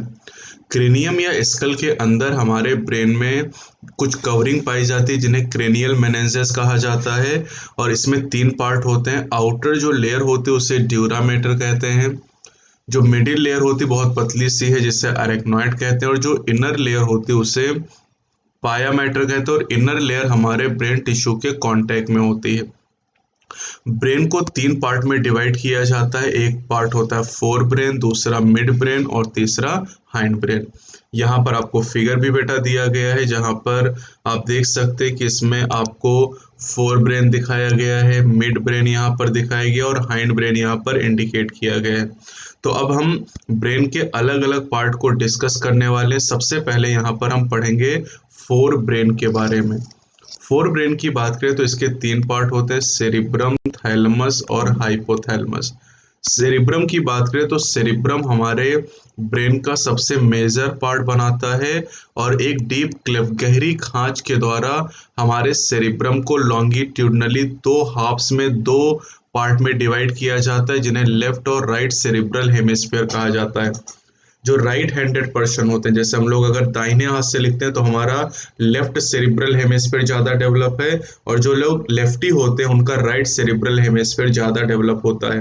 हमारा left cerebral hemisphere right side के बॉडी पार्ट को कंट्रोल करता है और right cerebral hemisphere left side के बॉडी पार्ट को कंट्रोल करता है। लेफ्ट और राइट सेरिब्रल हेमिस्फीयर को कनेक्ट किया जाता है ट्रैक्ट ऑफ नर्व फाइबर के द्वारा, जिसे कॉर्पस कैलोसम कहते हैं। खूब पूछा जाता है, बहुत इंपॉर्टेंट है कॉर्पस कैलोसम, और ये मैमेलियन कैरेक्टर है, केवल मैमल में प्रेजेंट होता है। अब जो सेरिब्रल हेमिस्फीयर है इसमें कुछ सेल इसे कवर करती हैं जिसे सेरिब्रल कॉर्टेक्स कहा जाता है, और इसमें बहुत सारे फोल्डिंग प्रेजेंट होती हैं। फोल्डिंग की वजह से सरफेस एरिया बढ़ जाता है। अब जो सेरिब्रल कॉर्टेक्स है इसे ग्रे मैटर के नाम से जाना जाता है क्योंकि दिखने में ग्रे स्लेटी कलर का होता है, इसलिए इसे ग्रे मैटर कहा जाता है। सेरिब्रल कॉर्टेक्स में न्यूरॉन्स, सेल बॉडी अभी आपने बेटा पढ़ा है, तो सेल बॉडी सेरिब्रल कॉर्टेक्स में पाई जाती है और यही इसे ग्रे अपीयरेंस प्रोवाइड करती हैं। अब जो सेरिब्रल कॉर्टेक्स रीजन है बेटा, ये इसके अंदर मोटर एरियाज, सेंसरी एरियाज और कुछ ऐसे रीजन होते हैं जो ना तो पूरी तरीके से सेंसरी और ना ही मोटर होते हैं। इन रीजन को एसोसिएशन एरिया के नाम से जाना जाता है। ये बहुत खास है। एसोसिएशन एरिया क्या करता है? कॉम्प्लेक्स फंक्शन, बहुत जटिल काम, जैसे इंटरसेंसरी एसोसिएशन, मेमोरी एंड कम्युनिकेशन। आपकी जो याददाश्त है, कम्युनिकेशन का मतलब संवाद स्थापित करना, और इससे आप बेटा याद कर सकते हैं MCI नाम के कोड के द्वारा। MCI, M for the memory, C for the communication, I for intersensory association. Medical council of India जो NTA आपका है, ये पहले MCI के नाम से जाना जाता था। NCI को खत्म करके NTA नेशनल टेस्टिंग एजेंसी बनाई गई है। अब देखिए बेटा, फाइबर ऑफ ट्रैक्ट। ट्रैक्ट क्या होता है बेटा? That is group of axon inside CNS। CNS में जो एक्सॉन का ग्रुप होता है उसे हम ट्रैक कहते हैं, और अगर PNS में एक्सॉन का ग्रुप होता है तो उसी को नर्व के नाम से जाना जाता है। तो यानी जो एक्सॉन का ग्रुप है उसे हम ट्रैक कह रहे हैं, और एक्सॉन पे माइलिन शीथ की कवरिंग है, और ये सेरिब्रल हेमिस्फीयर का इनर पार्ट बनाता है और माइलिन शीथ होने की वजह से इसका वाइट अपीयरेंस होता है और इसलिए इसे वाइट मैटर के नाम से जाना जाता है। तो यानी सेरिब्रम का जो आउटर पार्ट है, सेरिब्रल हेमिस्फीयर का आउटर पार्ट, उसे सेरिब्रल कॉर्टेक्स कहते हैं और इनर पार्ट को सेरिब्रल मेडुला के नाम से जाना जाता है। जो सेरिब्रल कॉर्टेक्स है वो ग्रे मैटर के नाम से जाना जाता है और सेरिब्रल मेडुला की अगर बात करें तो इसे व्हाइट मैटर कहा जाता है। तो ये तो पहला पार्ट हो गया सेरिब्रम। दूसरा पार्ट यहाँ पर है थैलमस। अब जो थैलमस है उसके चारों तरफ सेरिब्रम रैप करता है, लिपटा रहता है। और ये थैलमस क्या है? This is a major coordinating centre for sensory और मोटर सिग्नलिंग। सेंसरी और जो मोटर सिग्नल होते हैं बेटा, सेंसरी सिग्नल उन्हें कहते हैं जो ब्रेन की तरफ आते हैं, मोटर सिग्नल उन्हें कहते हैं जो ऑर्गन की तरफ जाते हैं ब्रेन से। तो इन दोनों तरह के जो सिग्नल होते हैं इनके बीच जो कोऑर्डिनेशन है, समन्वय है, तालमेल बनाने का काम थैलमस करता है। तीसरा पार्ट है हाइपोथैलेमस। हाइपोथैलेमस की अगर बात करें तो ये थैलमस के बेस पर पाया जाता है, उसके नीचे, इसलिए इसका नाम हाइपो मतलब नीचे होता है। अब हाइपोथैलेमस की अगर बात करें बेटा तो हाइपोथैलेमस में कई सारे सेंटर पाए जाते हैं जो बॉडी टेम्परेचर को कंट्रोल करते हैं। खूब नीट में पूछा जा रहा है। Urge for eating and drinking, यानी जो हमारी भूख प्यास है उससे भी हाइपोथैलेमस कंट्रोल करता है। साथ ही हाइपोथैलेमस में कई सारी न्यूरो सिक्रीटरी सेल पाई जाती हैं, मतलब ये न्यूरॉन है जो सिक्रीशन करती हैं हार्मोन का, और इन हार्मोन को हाइपोथैलेमिक हार्मोन कहते हैं, जैसे जीएनआरएच हो गया, सोमैटोस्टेटिन हो गया। अगले चैप्टर में इनको हम डिस्कस कर लेंगे। अगर हम सेरिब्रल हेमिस्फीयर के इनर पार्ट की बात करें तो इसके इनर पार्ट में कुछ बहुत ही कॉम्प्लेक्स स्ट्रक्चर होते हैं, जैसे एमाइगडाला, हिप्पोकैम्पस एक्सेट्रा, और ये लिम्बिक सिस्टम या लिम्बिक लोब का फॉर्मेशन करते हैं। तो inner part of the cerebral hemisphere plus amygdala plus hippocampus limbic system बनाते हैं, और लिम्बिक सिस्टम के साथ ही जो हाइपोथैलेमस है, ध्यान दीजिएगा, लिम्बिक सिस्टम और हाइपोथैलेमस मिलके सेक्सुअल बिहेवियर को, हमारे लैंगिक व्यवहार को रेगुलेट करते हैं। एक्सप्रेशन ऑफ इमोशनल रिएक्शन, हमारे जो इमोशन है उन्हें कौन कंट्रोल करता है? लिम्बिक सिस्टम प्लस हाइपोथैलेमस, जैसे एक्साइटमेंट उत्तेजना, प्लेजर खुशी, रेस का मतलब बदला, फियर मतलब डर, और मोटिवेशन। तो ये भी आप याद कर सकते हैं बेटा, एक कोड में आपको बता देता हूँ, सेम से आप याद कर सकते हैं। S for sexual behaviour, E for emotion and M for the motivation. ये कौन कंट्रोल करता है? Limbic system plus hypothalamus. अब बेटा ब्रेन के दूसरे पार्ट पे आते हैं, that is mid brain. Mid brain कहाँ पर लोकेटेड है? ये थैलमस या hypothalamus of fore brain and pons of hind brain के बीच में लोकेटेड होता है। मिड ब्रेन से एक कैनाल या डक्ट पास होती है जिसे सेरिब्रल एक्वीडक्ट का नाम दिया जाता है, और जो डॉर्सल पोर्शन होता है मिड ब्रेन का, यहाँ पर 4 राउंड स्वेलिंग पाई जाती है जिन्हें कार्पोरा क्वाड्रिजेमाइना कहते हैं। बेटा ये भी मैमेलियन फीचर है, 4 है इसलिए क्वाड्री टर्म का यूज कर रहे हैं। अब आ जाते हैं हाइंड ब्रेन पे। तीसरा जो पार्ट हमारे ब्रेन का उसे हाइंड ब्रेन कहते हैं। हाइंड ब्रेन में शामिल करते हैं पॉन्स को, सेरिबेलम को और मेडुला को। मेडुला को मेडुला ऑब्लोंगेटा भी कहा जाता है। अब ये जो पॉन्स रीजन है, पॉन्स रीजन में फाइबर ट्रैक्ट होते हैं, ट्रैक्ट फिर वही group of axon in CNS, और ये क्या करते हैं? Interconnect different region of brain. बस इतनी बात एनसीईआरटी ने बताई है कि पॉन्स ब्रेन के अलग अलग हिस्सों को आपस में जोड़ने का काम करता है। दूसरा है सेरिबेलम पार्ट। सेरिबेलम में भी बहुत कॉन्वोल्यूटेड सरफेस, यानी बहुत ज्यादा यहाँ पर आप कह सकते हैं कि इसमें बहुत ज़्यादा फोल्डिंग पाई जाती हैं, और इनकी वजह से सरफेस एरिया बढ़ जाता है, जिसकी वजह से ज़्यादा न्यूरॉन यहाँ पर आ सकते हैं। मेडुला की बेटा बात करते हैं तो मेडुला ब्रेन को हमारे स्पाइनल कॉर्ड से जोड़ने का काम करता है। मेडुला में कई सेंटर हैं जो रेस्पिरेशन को, कार्डियोवैस्कुलर रिफ्लेक्सेस और गैस्ट्रिक सिक्रीशन को कंट्रोल करते हैं। रेस्पिरेशन के लिए तो आपने पढ़ा ही है, रेस्पिरेटरी रिदम सेंटर आपने पढ़ा है। इसके अलावा अगर आप याद करिए ओमेट सेंटर, वो भी मेडुला में पाया जाता था। तो यानी मेडुला के जो पॉइंट है वो आप पहले भी पढ़ चुके हैं। अब बात करते हैं बेटा यहाँ पर ब्रेन स्टेम के बारे में। ब्रेन स्टेम की बात करें तो ब्रेन स्टेम का फॉर्मेशन कौन करता है? मिड ब्रेन पॉन्स और मेडुला। ध्यान दीजिएगा, मिड ब्रेन, पॉन्स और मेडुला मिलके ब्रेन स्टेम का फॉर्मेशन करते हैं और ब्रेन स्टेम कनेक्शन बनाता है ब्रेन और स्पाइनल कॉर्ड के बीच में। ये पॉइंट यहाँ पर एनसीईआरटी ने ऐड किया है, तो इस बात पे थोड़ा सा आप ध्यान जरूर देंगे।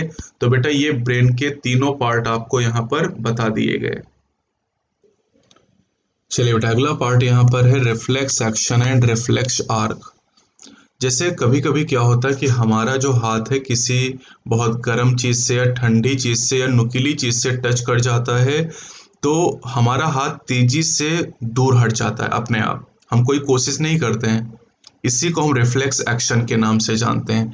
और यहाँ पर जो पेरिफेरल नर्वस सिस्टम है ये इन्वॉल्व होता है और साथ ही यहाँ पर सीएनएस का एक पार्ट इन्वॉल्व होता है, दैट इज स्पाइनल कॉर्ड। तो सीएनएस के स्पाइनल कॉर्ड का इन्वॉल्वमेंट होता है और पेरिफेरल नर्वस सिस्टम का यहाँ पर इन्वॉल्वमेंट होता है। ब्रेन का इन्वॉल्वमेंट नहीं है, क्योंकि यहाँ पर कोई कॉन्शियस एफर्ट आप नहीं करते, कोई कोशिश नहीं करते हैं। तो डेफिनेशन देखिएगा, the entire process of response to a peripheral nervous stimulation that occurs involuntarily, मतलब आप कोई कोशिश नहीं करें, that is without conscious effort, आप कोई एफर्ट नहीं कर रहे हैं या आप सोचते, क्योंकि टाइम ही इतना नहीं, बहुत कम टाइम में हो जाता है। and require the involvement of a part of the CNS is called reflex action। यानी एक ऐसा प्रोसेस जो बिना आपके सोचे हुए, बिना आपकी कोशिश के हो जाता है, जिसमें सीएनएस का एक पार्ट इन्वॉल्व हो, उससे हम रिफ्लेक्स एक्शन कहते हैं। अब रिफ्लेक्स पाथवे की अगर बात करें तो रिफ्लेक्स पाथवे में कम से कम एक एफरेंट न्यूरॉन है। बेटा एफरेंट न्यूरॉन मैंने अभी आपको बताया था, जो संदेश को सीएनएस की तरफ ले आता है, और एफरेंट जो सीएनएस से अवे ले जाता है। एफरेंट न्यूरॉन को रिसेप्टर भी यहाँ कहा गया, और एक इफरेंट न्यूरॉन जिसे इफेक्टर या एक्साइटर कहा गया है, appropriately arranged in A series. ये एक पर्टिकुलर सीरीज में अरेंज होने चाहिए। अब जरा फिगर में इस बात को देखते हैं, यहाँ पर एफरेंट और इफरेंट न्यूरॉन के बारे में और पाथवे के बारे में। ये जो फिगर आपको बेटा दिखाया गया है, ये आपको नी जर्क रिफ्लेक्स के बारे में बताया गया है। नी जर्क रिफ्लेक्स, जब एमबीबीएस फर्स्ट ईयर में आप जाएंगे तो इसको एक्सपेरिमेंट भी इसका आप करेंगे। यहाँ पर क्या होता है, पटेलर टेंडन होता है, इस जगह पर पटेलर टेंडन होता है और एक हैमर आपको दिखाया गया, वहां से पटेलर टेंडन पे चोट की जाती है, दैट इज स्टिमुलस। जब हैमर से पटेलर टेंडन को स्ट्राइक करते हैं तो एक स्टिमुलस होता है। अब इस स्टिमुलस को रिसीव कौन करता है, रिसेप्टर है muscle spindle. Muscle spindle receptor, इसने संदेश को रिसीव किया, कौन सा संदेश, स्ट्राइकिंग का, चोट का। और फिर एफरेंट पाथवे से देखिए आप, जो संदेश है ये जा रहा है और ये संदेश डॉर्सल रूट गैंग्लिया से होता हुआ कहां पर पहुंचा, ये आपको जो पार्ट दिखाया गया है, that part is named as spinal cord. ये स्पाइनल कॉर्ड आपको दिखाया गया। स्पाइनल कॉर्ड में आप देख सकते हैं बेटा, अंदर की तरफ ग्रे मैटर और बाहर व्हाइट मैटर, जबकि ब्रेन में उल्टा है। ब्रेन में अभी आपने पढ़ा बेटा सेरिब्रम में कि बाहर की तरफ ग्रे मैटर होता है और अंदर की तरफ व्हाइट मैटर होता है। तो जो संदेश लेके आया बेटा आपके मसल स्पिंडल रिसेप्टर से स्पाइनल कॉर्ड तक, उसे आप एफरेंट फाइबर कहेंगे, और फिर एफरेंट फाइबर को आप सेंसरी न्यूरॉन भी कह सकते हैं। अब जो मोटर न्यूरॉन बेटा दिखाया गया, ये मोटर न्यूरॉन देखिए संदेश को आपके स्पाइनल कॉर्ड से लेके जा रहा है, जिसे हम करें इफरेंट पाथवे। ये संदेश को लेके जा रहा है आपके ऑर्गन की तरफ, और इफेक्टर है मोटर एंड प्लेट। जो मोटर एंड प्लेट है या न्यूरोमस्कुलर जंक्शन, ये इफेक्टर है। इफेक्टर की वजह से रिस्पॉन्स आता है बेटा, देखिए जो पैर है ये आगे की तरफ मूव करता हुआ आपको दिखाया गया है। तो अगर हल्के से हम पटेलर टेंडन पे स्ट्राइक करेंगे तो रिस्पॉन्स के रूप में जो पैर है ये आगे की तरफ बढ़ जाएगा, और इसमें आप कोई कोशिश नहीं करोगे, अपने आप हो जाएगा। यही रिफ्लेक्स एक्शन है बेटा। यहाँ पर एक और आपको चीज दिखाई गई, इंटर न्यूरॉन। इंटर न्यूरॉन क्या करता है, जो सेंसरी न्यूरॉन है, जो ब्लू कलर से आपको दिखाया गया है, और रेड और ऑरेंज कलर से मोटर न्यूरॉन दिखाई गए, दोनों को कनेक्ट करने के लिए इंटर न्यूरॉन प्रेजेंट होता है। चलिए बेटा लैंग्वेज में देख लेते हैं। The afferent neuron receive signal from a sensory organ and transmit the impulse via dorsal nerve root into the CNS at the level of spinal cord. Afferent neuron ने impulse को डॉर्सल नर्व रूट से होते हुए CNS तक पहुंचा दिया। अब जो इफरेंट न्यूरॉन होता है, इफरेंट न्यूरॉन सिग्नल को सीएनएस यानी स्पाइनल कॉर्ड से इफेक्टर तक ले जाता है, और अगर हम स्टिमुलस और रिस्पॉन्स, ध्यान से देखिएगा, स्टिमुलस और रिस्पॉन्स को रिफ्लेक्स आर कहा जाता है मिला के। और फिगर जो आपको दिया गया बेटा वो नी जर्क रिफ्लेक्स है। और यहाँ पर नी जर्क रिफ्लेक्स आपको पढ़ाया गया, जब एमबीबीएस आप करेंगे तो नी जर्क रिफ्लेक्स आपके सिलेबस में डिटेल में होगा, तो वहाँ पर ये एक्सपेरिमेंट आप करोगे, जो ह्यूमन लैब होगी ह्यूमन फिजियोलॉजी में, वहाँ पर इसको आप एक्सपेरिमेंट भी इसके आप करोगे। चलिए बेटा अगले टॉपिक पे चलते हैं, that is sensory reception and processing. Sensory reception में हम सेंस ऑर्गन के बारे में पढ़ेंगे। जैसे यहाँ पर एनसीईआरटी कह रहा है कि हम क्लाइमेटिक चेंजेस को, जलवायु में जो परिवर्तन होते हैं उनको हम आसानी से महसूस कर सकते हैं। साथ ही हम ये देख सकते हैं कि कोई भी ऑब्जेक्ट किस कलर का है, हम साउंड सुन सकते हैं। साथ ही साथ हम इन्वायरमेंट में जो टेम्परेचर है उसको भी महसूस कर सकते हैं।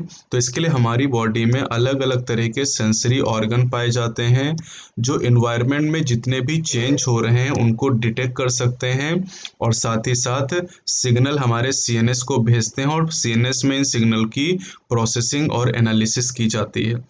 फिर ये जो सिग्नल होते हैं ये ब्रेन के डिफरेंस सेंटर को या पार्ट को भेजे जाते हैं, और इसकी वजह से हमें इन्वायरमेंट में होने वाले चेंज के बारे में पता चलता है। तो बेटा यहाँ पर हम पढ़ेंगे अलग अलग तरह के सेंस ऑर्गन के बारे में। जैसे स्मेल के बारे में हमें पता चलता है नोज के द्वारा। टेस्ट का पता हम अपनी टंग से लगा सकते हैं, टंग के ऊपर टेस्ट बड पाई जाती हैं। हम सुन सकते हैं अपने ईयर के द्वारा, और हम ऑब्जेक्ट को देख सकते हैं अपनी आइज़ के द्वारा। तो यहाँ पर बेटा नोज़ और टंग के बारे में हम शॉर्ट में डिस्कस करेंगे, जबकि ईयर और आइज़ के बारे में डिटेल में हम डिस्कस करेंगे। तो नोज़ से शुरुआत करते हैं। यहाँ पर नोज़ में म्यूकस कोटेड रिसेप्टर पाए जाते हैं, और ये सेंस ऑफ स्मेल को रिसीव करने के लिए होते हैं। इन्हें ऑल्फैक्टरी रिसेप्टर का नाम दिया जाता है। जो ऑल्फैक्टरी रिसेप्टर हैं ये स्पेशल टाइप की ऑल्फैक्टरी एपिथेलियम से बनी होती हैं, और ऑल्फैक्टरी एपिथेलियम में 3 तरह की सेल पाई जाती है। इंपॉर्टेंट है, ध्यान रखिएगा, ये टॉपिक एनसीईआरटी में ऐड किया गया है। पुरानी एनसीईआरटी आपकी 2 साल पहले की, तो उसमें टॉपिक नहीं हुआ करता था। 3 तरह की सेल है। अब ऑल्फैक्टरी एपिथेलियम में जो न्यूरॉन होते हैं, ऑल्फैक्टरी एपिथेलियम के जो न्यूरॉन होते हैं ये आउटसाइड इन्वायरमेंट से एक्सटेंड करते हैं, और ये सीधे पहुंचते हैं a pair of broad bean sized organ, जिन्हें ऑल्फैक्टरी बल्ब कहा जाता है। यानी जो ऑल्फैक्टरी एपिथेलियम में न्यूरॉन है ये आउटसाइड इन्वायरमेंट से डायरेक्टली ऑल्फैक्टरी बल्ब तक पहुंचते हैं। और ऑल्फैक्टरी बल्ब किसका पार्ट है? ये ब्रेन के लिम्बिक सिस्टम का हिस्सा हो। लिम्बिक सिस्टम अभी अभी मैंने आपको बताया है, जो लिम्बिक सिस्टम है उसका हिस्सा ऑल्फैक्टरी बल्ब है। अब नोज और टंग की अगर हम बात करते हैं, दोनों ही डिजॉल्व केमिकल को डिटेक्ट करते हैं, डिजॉल्व केमिकल को डिटेक्ट कर सकते हैं। अगर टेस्ट की बात करें तो इसके लिए गस्टेशन टर्म यूज करते हो, स्मेल के लिए ऑल्फैक्शन या ऑल्फैक्टरी टर्म का यूज किया जाता है। और ये दोनों ही मतलब टेस्ट और स्मेल फंक्शनली सिमिलर और इंटर रिलेटेड होते हैं। जैसे आप सोचिए कि जब आपको सर्दी जुकाम होता है, आपकी नाक बंद हो जाती है, तो उस समय आप खाना खाते हैं, आपको टेस्ट भी नहीं पता चलता। इससे साबित होता है कि टेस्ट और स्मेल दोनों का सीधा कोरिलेशन है। टंग पे टेस्ट बड पाई जाती हैं, जिनमें गस्टेटरी रिसेप्टर होते हैं, इनसे हमें टेस्ट के बारे में पता चलता है। जब हम खाना खाते हैं या हम चाय पीते हैं, कॉफ़ी पीते हैं, तो हमारा जो ब्रेन है ये ब्रेन इंटीग्रेट करता है अलग अलग तरह की इनपुट को टेस्ट बड से, और इसके बाद हमें जो फ्लेवर होता है उसका अनुभव होता है। यानी टेस्ट बड से संदेश आता है हमारे ब्रेन को, और ब्रेन इनकी एनालिसिस करता है, और तब हमें स्वाद का अनुभव होता है। बेटा अगले सेक्शन में हम 2 चीज़ों के बारे में पढ़ेंगे, आई के बारे में जिन्हें सेंसरी ऑर्गन फॉर विजन कहते हैं, और ईयर के बारे में sensory organ for the hearing, और साथ ही ये बैलेंसिंग का काम भी करते हैं। तो चलिए अगले टॉपिक को हम स्टार्ट करते हैं, जो कि आई है, बहुत इंपॉर्टेंट है, नीट में लगातार यहाँ से सवाल पूछे जा रहे हैं। बेटा जो हमारी पेयर्ड आइज होती हैं ये स्कल में सॉकेट के अंदर लोकेटेड होती हैं। इन सॉकेट को क्या कहते हैं? ऑर्बिट कहा जाता है। तो ऑर्बिट नाम के सॉकेट में हमारी आइज लोकेटेड होती हैं। अब यहाँ पर इनका जो स्ट्रक्चर और फंक्शन है उसके बारे में हम पढ़ेंगे। तो सबसे पहले पार्ट्स ऑफ एन आई, हम अगर ह्यूमन आई की या आई बॉल की बात करते हैं तो ये नियरली लगभग स्फेरिकल स्ट्रक्चर होता है। बेटा यहाँ पर आई का स्ट्रक्चर आपको दिखाया गया है, इसे आप आई बॉल कह सकते हैं। और जो आई बॉल या आई की वॉल होती है इसमें 3 लेयर प्रेजेंट होती हैं, और ये सब क्वेश्चन आपके नीट में लगातार पूछे जा रहे हैं। तो आई बॉल की वॉल में 3 लेयर पाई जाती है। अगर आउटर साइड से हम चलें तो सबसे आउटर जो लेयर होती है that is called sclera. Outer most sclera है, मिडिल कोरोइड है, इनर रेटिना है। और जो स्क्लेरा होती है बेटा ये बनी है डेंस कनेक्टिव टिश्यू के द्वारा।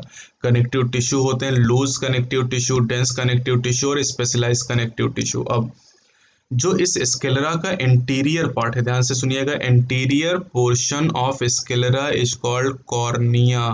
और कॉर्निया में कोई ब्लड सप्लाई नहीं, इसलिए इसका ट्रांसप्लांटेशन सबसे आसान है, रिजेक्शन की कोई संभावना यहाँ पर नहीं होती है।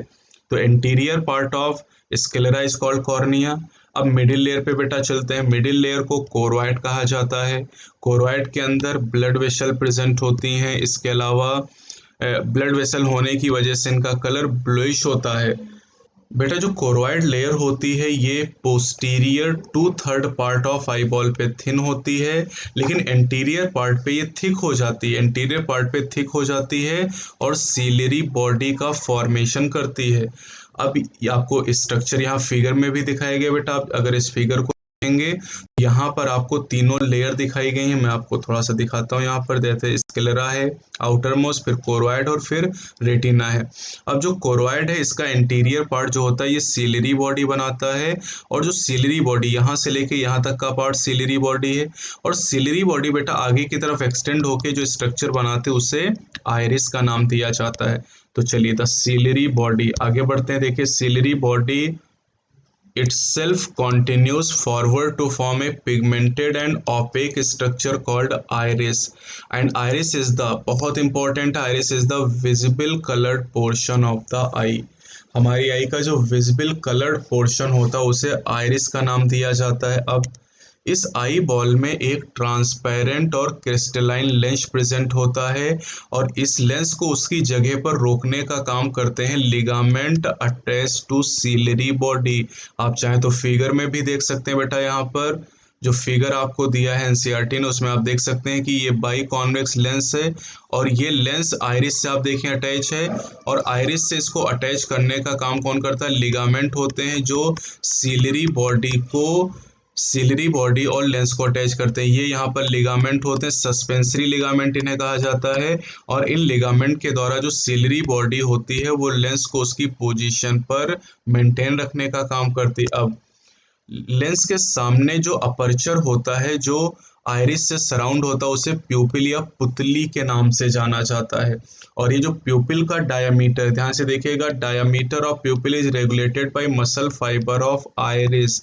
आइरिस जो है ये प्यूपिल के डायमीटर को रेगुलेट करती है, और जो लेंस है उसको, लेंस की जो फोकल लेंथ है उसे सीलरी बॉडी चेंज करती है। 2 पॉइंट बहुत अच्छे से याद करेंगे।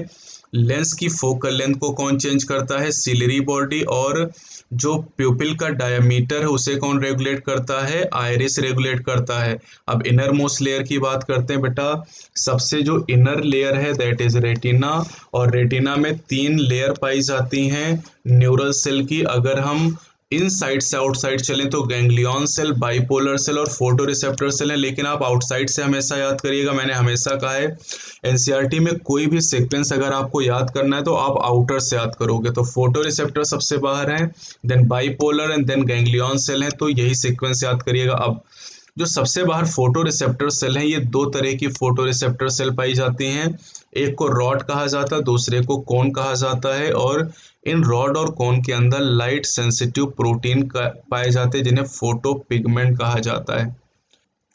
फोटो पिगमेंट के एग्जाम्पल जैसे रोडोप्सिन हो गया जो रॉड में होता है, और आयोडोप्सिन कोन में पाया जाता है। अब डेलाइट विजन की बात करें जिसे फोटोपिक विजन कहते हैं, और जो कलर विजन होता है ये कोन का फंक्शन होता है। बेटा दिन में जो चीज़ें हम देखते हैं उजाले में, और जो कलर हमें दिखाई देते हैं कोन की वजह से, लेकिन जो ट्विलाइट या स्कोटोपिक विजन होता है ये रॉड का फंक्शन होता है। कम लाइट में, डिम लाइट में, या ब्लैक एंड वाइट इमेज जो होती है वो रॉड के द्वारा बनती है। रॉड के अंदर ध्यान दीजिएगा, रॉड की मैकेनिज्म हमारे सिलेबस में है। तो जो रॉड नाम की सेल है बेटा, इनके अंदर पर्पलेस रेड प्रोटीन पाई जाती है जिसे रोडोप्सिन कहा जाता है या विजुअल पर्पल कहा जाता है। और ये जो रोडोप्सिन है ये डेरिवेटिव है विटामिन ए का। विटामिन ए क्या है? रेटिनॉल है, और उसका ये एक डेरिवेटिव है रोडोप्सिन। बेटा हमारी आई में जो कोन सेल होती हैं ये 3 तरह की कोन सेल पाई जाती हैं, और इनके पास अपने अलग अलग तरह के फोटो पिगमेंट पाए जाते हैं जो रिस्पॉन्ड करते हैं रेड, ग्रीन और ब्लू लाइट को। लेकिन हम देखिए बहुत सारे कलर देख सकते हैं, आप देखिए तो आप हजारों कलर को आसानी से रिकॉग्नाइज कर सकते हैं, लेकिन कोन में केवल 3 तरह के फोटो पिगमेंट पाए जाते हैं जो रेड, ग्रीन और ब्लू लाइट को डिटेक्ट कर सकते हैं। तो फिर अलग अलग कलर हम कैसे देख पाते हैं? कॉम्बिनेशन के द्वारा।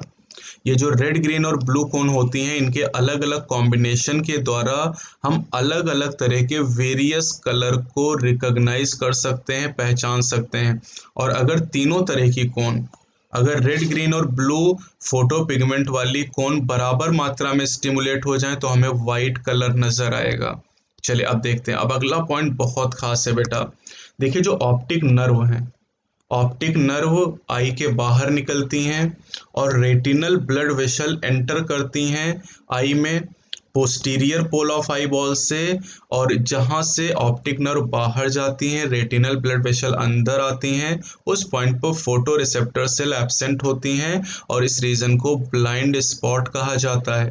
बेटा ब्लाइंड स्पॉट पे चूंकि फोटो रिसेप्टर सेल नहीं पाई जाती हैं इसलिए ब्लाइंड स्पॉट पे इमेज का फॉर्मेशन नहीं होता। यहाँ पर फिगर में भी आप देख सकते हैं बेटा, ये देखिए ब्लाइंड स्पॉट आपको दिखाया गया है। आप देखिए यहाँ पर जो ऑप्टिक नर्व है यहाँ से बाहर निकलती हैं और जो ब्लड वेसल है यहाँ से एंटर करती है। इस पॉइंट पे ब्लाइंड स्पॉट पे कोई भी फोटो रिसेप्टर सेल ना तो रॉड होती है और ना ही कोन होती हैं, और इसलिए इस पॉइंट पे इमेज का फॉर्मेशन नहीं होता है। अब इसी के पास में यानी जो ब्लाइंड स्पॉट है उसके लेटरल साइड में एक येलोइश पिगमेंटेड स्पॉट पाया जाता है जिसे मैकुला ल्यूटिया कहा जाता है। मैकुला ल्यूटिया में जो सेंट्रल पिट होता है, गड्ढा होता है, उसे फोविया या फोविया सेंट्रलिस कहा जाता है। और ये जो फोविया है बेटा ये सबसे थिनेस्ट पोर्शन है रेटिना का। रेटिना सबसे पतली है और फोविया पर केवल और केवल कोन पाई जाती है, कोई रॉड नहीं यहाँ पर। और ये वो पॉइंट है जहाँ पर विजुअल एक्यूटी या रेजोल्यूशन सबसे ज़्यादा है, मतलब यहाँ पर सबसे क्लियर ब्राइटेस्ट इमेज का फॉर्मेशन होता है। ये भी बेटा फिगर में आप देख सकते हो, ये पॉइंट देखिए फोविया यहाँ पर इंडिकेट किया गया है। सबसे पतली रेटिना यहाँ पर आपको नजर आ रही है और इस पॉइंट पे केवल और केवल कोन पाई जाती हैं, जबकि ब्लाइंड स्पॉट पे कोन और रॉड कोई भी सेल नहीं पाई जाती, तो ब्लाइंड स्पॉट पे इमेज बनेगी ही नहीं और फोविया पे सबसे ब्राइटेस्ट इमेज का फॉर्मेशन होगा। अब देखिए बेटा यहाँ पर 2 चैम्बर पाए जाते हैं हमारे आई में। एक चैम्बर है कॉर्निया और लेंस के बीच में जिसे एक्वस चैम्बर कहा जाता है, और एक्वस चैम्बर के अंदर थिन वाटरी फ्लूइड होता है जिसे एक्वस ह्यूमर कहते हैं। दूसरा जो स्पेस है वो लेंस और रेटिना के बीच पाया जाता है जिसे विट्रस चैम्बर कहते हैं, और इसमें ट्रांसपेरेंट जेल होता है जिसे विट्रस ह्यूमर का नाम दिया जाता है। तो बेटा यहाँ पर जो फिगर आपको दिया गया है ये देखिए, ये जो चैम्बर आपको दिखाया गया है इसे एक्वस चैम्बर कहते हैं, और ये जो चैम्बर आपको दिखाया गया इसे विट्रस चैम्बर के नाम से जाना जाता है। तो ये हो गया बेटा आई का स्ट्रक्चर, और इतने ही पॉइंट जो आपको एनसीईआरटी ने बताए इसी से आपसे सवाल पूछा भी जाता है। अब बात करते हैं मैकेनिज्म ऑफ विजन के बारे में। बेटा देखिए हमारे सिलेबस में जो मैकेनिज्म है वो केवल रॉड के लिए, कोन की मैकेनिज्म नहीं है।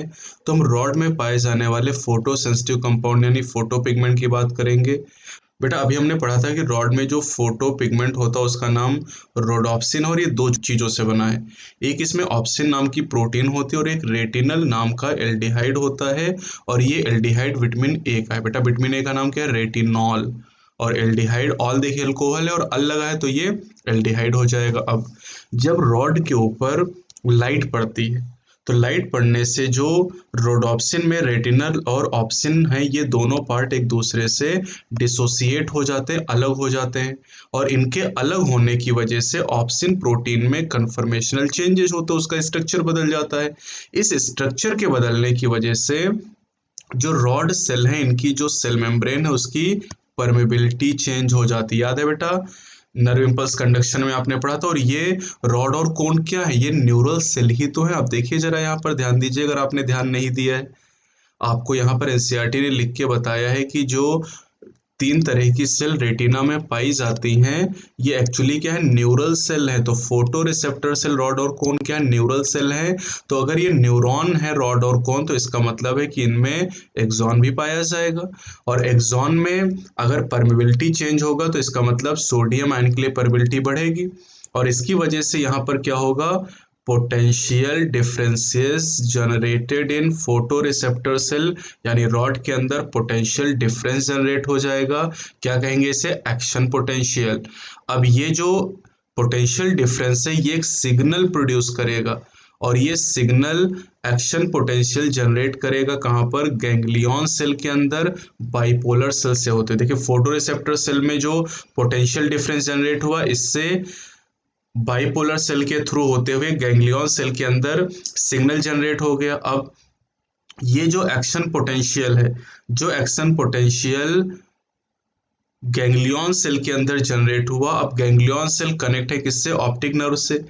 इन एक्शन पोटेंशियल को ऑप्टिक नर्व के द्वारा, जो ऑप्टिक नर्व आपने देखा था ब्लाइंड स्पॉट से निकलती थी, ये ऑप्टिक नर्व संदेश को लेके जाती कहाँ पर, visual cortex area of brain. बेटा ब्रेन में जो सेरिब्रल कॉर्टेक्स था उसमें विजुअल कॉर्टेक्स एरिया होता है, जहां पर इन संदेशों को एनालाइज किया जाता है और फिर रेटिना पर इमेज बनती है, और इस इमेज की पहचान हम करते हैं अर्लियर मेमोरी और एक्सपीरियंस के आधार पे। हम पुरानी याददाश्त के आधार पे और अपने अनुभव के आधार पे उस इमेज को रिकॉग्नाइज करते, पहचान लेते हैं। किसी पर्सन को दोबारा हम देखते हैं, तीसरी बार देखते हैं, हमें तुरंत दिमाग में आता है कि इस पर्सन को हमने पहले भी कहीं देखा है। किसी को हम 10 साल के बाद देखते तो हमें थोड़ा थोड़ा इमेज हमारे दिमाग में रहती है कि इस पर्सन को मैंने कहीं देखा, लेकिन मुझे याद नहीं आ रहा कि कहाँ पर मैंने देखा ना। तो पुराना जो मेमोरी है, एक्सपीरियंस, उसी के आधार पे हम इमेज को रिकॉग्नाइज करते हैं। अब बेटा यहाँ पर लास्ट टॉपिक आपका है ईयर का। बेटा हमारे ईयर आप सभी जानते हैं कि हियरिंग का काम करते हैं, लेकिन इनके 2 सेंसरी फंक्शन है। ये हियरिंग का काम भी करते हैं और साथ ही बॉडी के बैलेंस को भी मेंटेन करने का काम करते हैं। तो हियरिंग और बैलेंसिंग दोनों काम करते हैं। अब एनाटॉमिकली अगर हम देखें तो हमारे जो ईयर हैं इन्हें हम 3 मेजर सेक्शन में डिवाइड करते हैं, 3 मेजर पार्ट में डिवाइड किया जाता है। एक को कहते हैं आउटर ईयर या एक्सटर्नल ईयर, दूसरे को मिडिल ईयर और तीसरे पार्ट को इनर ईयर कहा जाता है। अब आउटर ईयर से स्टार्ट करेंगे। बेटा आउटर ईयर की बात करें तो इसमें पिन्ना होता है और एक्सटर्नल ऑडिटरी मीटस या एक्सटर्नल ऑडिटरी कैनाल 2 पार्ट होते हैं। जो पिन्ना होता है, ये पिन्ना क्या करता है, जो साउंड के वाइब्रेशन होते हैं इन्वायरमेंट में या एयर में, उनको कलेक्ट करने का काम करता है। Pinna collect the vibration in the air which produce sound. आप देखिए ये पिन्ना आपको दिखाया गया है ना। कान का जो हिस्सा आप पकड़ते हैं ना, जब आप बचपन में क्लास में होमवर्क करके नहीं ले जाते तो टीचर आपसे कहता था ना उठक बैठक लगानी है, तो आप कान पकड़ते थे ना। तो जो पकड़ते हैं आप कान, ये या कोई आपका कान खींचता है तो पिन्ना एक्चुअली वो खींच रहा है, कान नहीं खींच रहा है, वो आपका पिन्ना खींच रहा है। तो ये जो पिन्ना आपको पार्ट दिखाया गया। अब दूसरा पार्ट जो बेटा एक्सटर्नल ईयर का है, द एक्सटर्नल ऑडिटरी मीटर्स, ये क्या करता है, ये साउंड की वेव को लेके जाता है टिम्पैनिक मेम्ब्रेन तक, जिसे ईयर ड्रम, कान का पर्दा जिसे हम कहते हैं, ईयर ड्रम या कान का पर्दा। आप देखिए बेटा फिगर में यहाँ पर आपको एक्सटर्नल ऑडिटरी मीटर्स दिखाया गया है और ये टिम्पैनिक मेम्ब्रेन आपको यहाँ पर दिखाई गई, जिससे कॉमनली ईयर ड्रम या कान का पर्दा या टिम्पैनम कहा जाता है। अब बेटा अगर हम पिन्ना और मीटस की बात करते हैं तो इनकी स्किन में बहुत छोटे छोटे हेयर और वैक्स सिक्रीटिंग ग्लैंड पाई जाती हैं, जिन्हें सेरोमिनस ग्लैंड का नाम दिया जाता है। एनसीईआरटी ने इस जगह पहले सीबीएसएस लिखा था, जो कि गलत था। अब बेटा जो टिम्पैनिक मेम्ब्रेन है इसकी बात करते हैं। ईयर ड्रम, कान का पर्दा जो है ये बना होता है कनेक्टिव टिश्यू से और स्किन के द्वारा कवर्ड विद स्किन। ये स्किन के द्वारा कवर्ड होता है आउटसाइड से और अंदर से म्यूकस मेम्ब्रेन से कवर होता है। तो ये बहुत अच्छे से आप ध्यान रखिएगा। बाहर से अगर मैं यहाँ पर दिखाऊं तो इसका मतलब ये हुआ बेटा कि टिम्पैनिक मेम्ब्रेन बाहर की तरफ से स्किन और अंदर से कवर्ड होता है म्यूकस मेम्ब्रेन के द्वारा। अब आते हैं बेटा मिडिल ईयर टॉपिक पे। मिडिल ईयर की अगर बात करें तो मिडिल ईयर में 3 छोटी छोटी बोन होती हैं, ऑजिकल कहते हैं, मैलियस, इनकस और स्टेप, और इसी सीक्वेंस में ये लगी भी होती है यहाँ पर। चलिए फिगर में देखिएगा बेटा, मिडिल ईयर में मैलियस, इनकस और स्टेप्स नाम की बोन प्रेजेंट होती हैं, और एक ईयर में ये 3 बोन होती, दोनों में 6 बोन होंगी। इनको ईयर ऑस्किल कहते हैं। स्कल टॉपिक में हमने डिस्कस किया था। पिछला चैप्टर बेटा आप पढ़ेंगे, उसमें आपको जब स्केलेटल सिस्टम पढ़ाया गया तब इनके बारे में बताया गया था, इन्हें स्कल में इंक्लूड किया गया था। ये तीनों बोन एक दूसरे से चेन लाइक फैशन में जुड़ी होती हैं, अटैच होती हैं। अब जो मैलियस है ये अटैच होती किससे? टिम्पैनिक मेम्ब्रेन से अटैच होती है एक तरफ, दूसरी तरफ ये अटैच होती है इनकस से। अब इनकस स्टेप से अटैच होती है और स्टेप ओवल विंडो से अटैच है। ओवल विंडो किसका पार्ट है? कॉक्लिया का, जो अभी हम डिस्कस करेंगे। अब जो ईयर ऑजिकल होती हैं, इनके द्वारा जो साउंड वेव है वो इनर ईयर तक जाती है, और ईयर ऑजिकल में वाइब्रेशन के द्वारा जो साउंड वेव के ट्रांसमिशन की एफिशिएंसी है वो इंक्रीज कर जाती है। साथ ही साथ यहाँ पर एक यूस्टेचियन ट्यूब पाई जाती है जो कनेक्ट करती है मिडिल ईयर कैविटी को फेरिंग्स। और बहुत इंपॉर्टेंट पॉइंट है, यूस्टेचियन ट्यूब ईयर ड्रम के दोनों तरफ प्रेशर को इक्वलाइज करने का काम करता है। तो बेटा यूस्टेचियन ट्यूब आप ध्यान रखेंगे। ये देखिए यूस्टेचियन ट्यूब आपको दिखाई गई, ये मिडिल ईयर कैविटी को कनेक्ट करती है, किससे? फेरिंग से कनेक्ट करने का काम करती है। तो बेटा 2 पार्ट हमने पढ़ लिए, आउटर ईयर और मिडिल ईयर। अब बात करते हैं इनर ईयर के बारे में।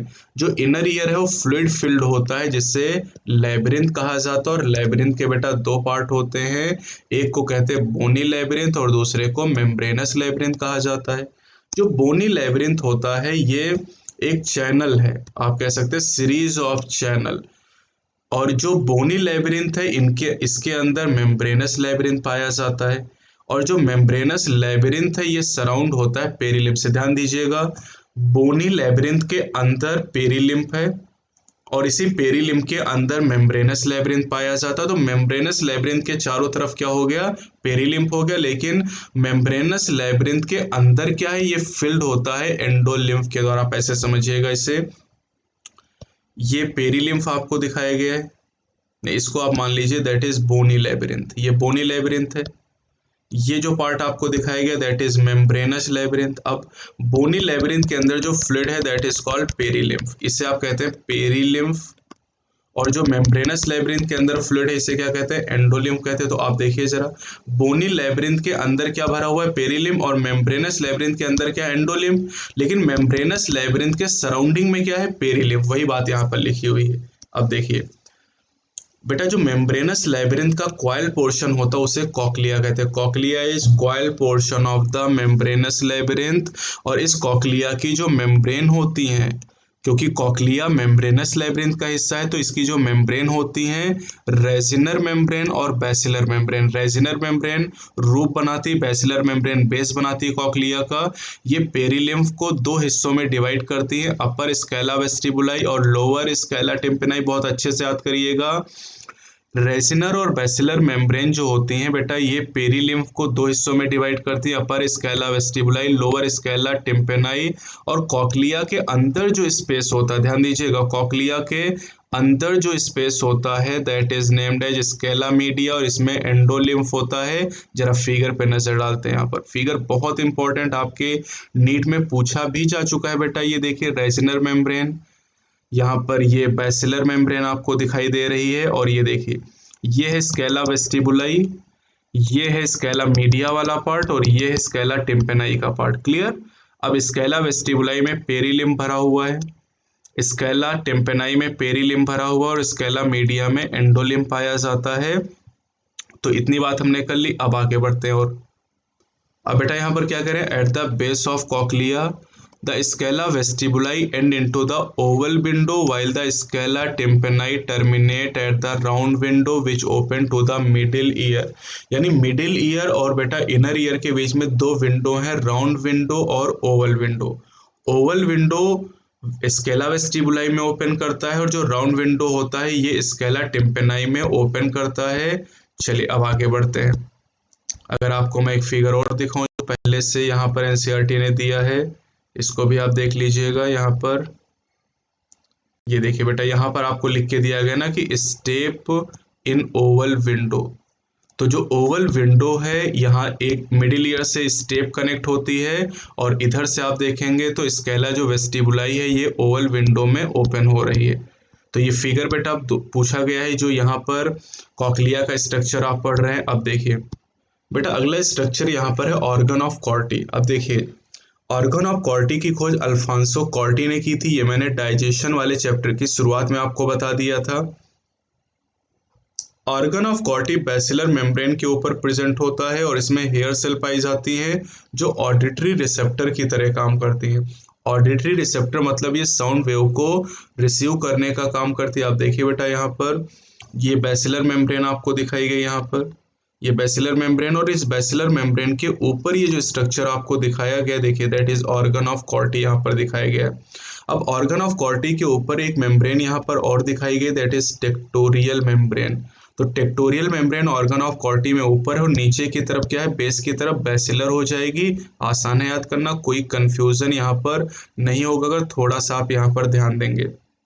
अब देखिए जो हेयर सेल है ये रो में प्रेजेंट होती हैं on the internal side of organ of कॉर्टी, और जो बेसल एंड जो नीचे का हिस्सा होता है हेयर सेल का ये एफरेंट नर्व फाइबर के संपर्क में होता है। याद है बेटा एफरेंट नर्व फाइबर, इसी चैप्टर में हमने पढ़ा है, जो संदेश को किधर ले जाता है आपके ब्रेन की तरफ। तो हेयर सेल का निचला हिस्सा एफरेंट नर्व फाइबर के संपर्क में है। अब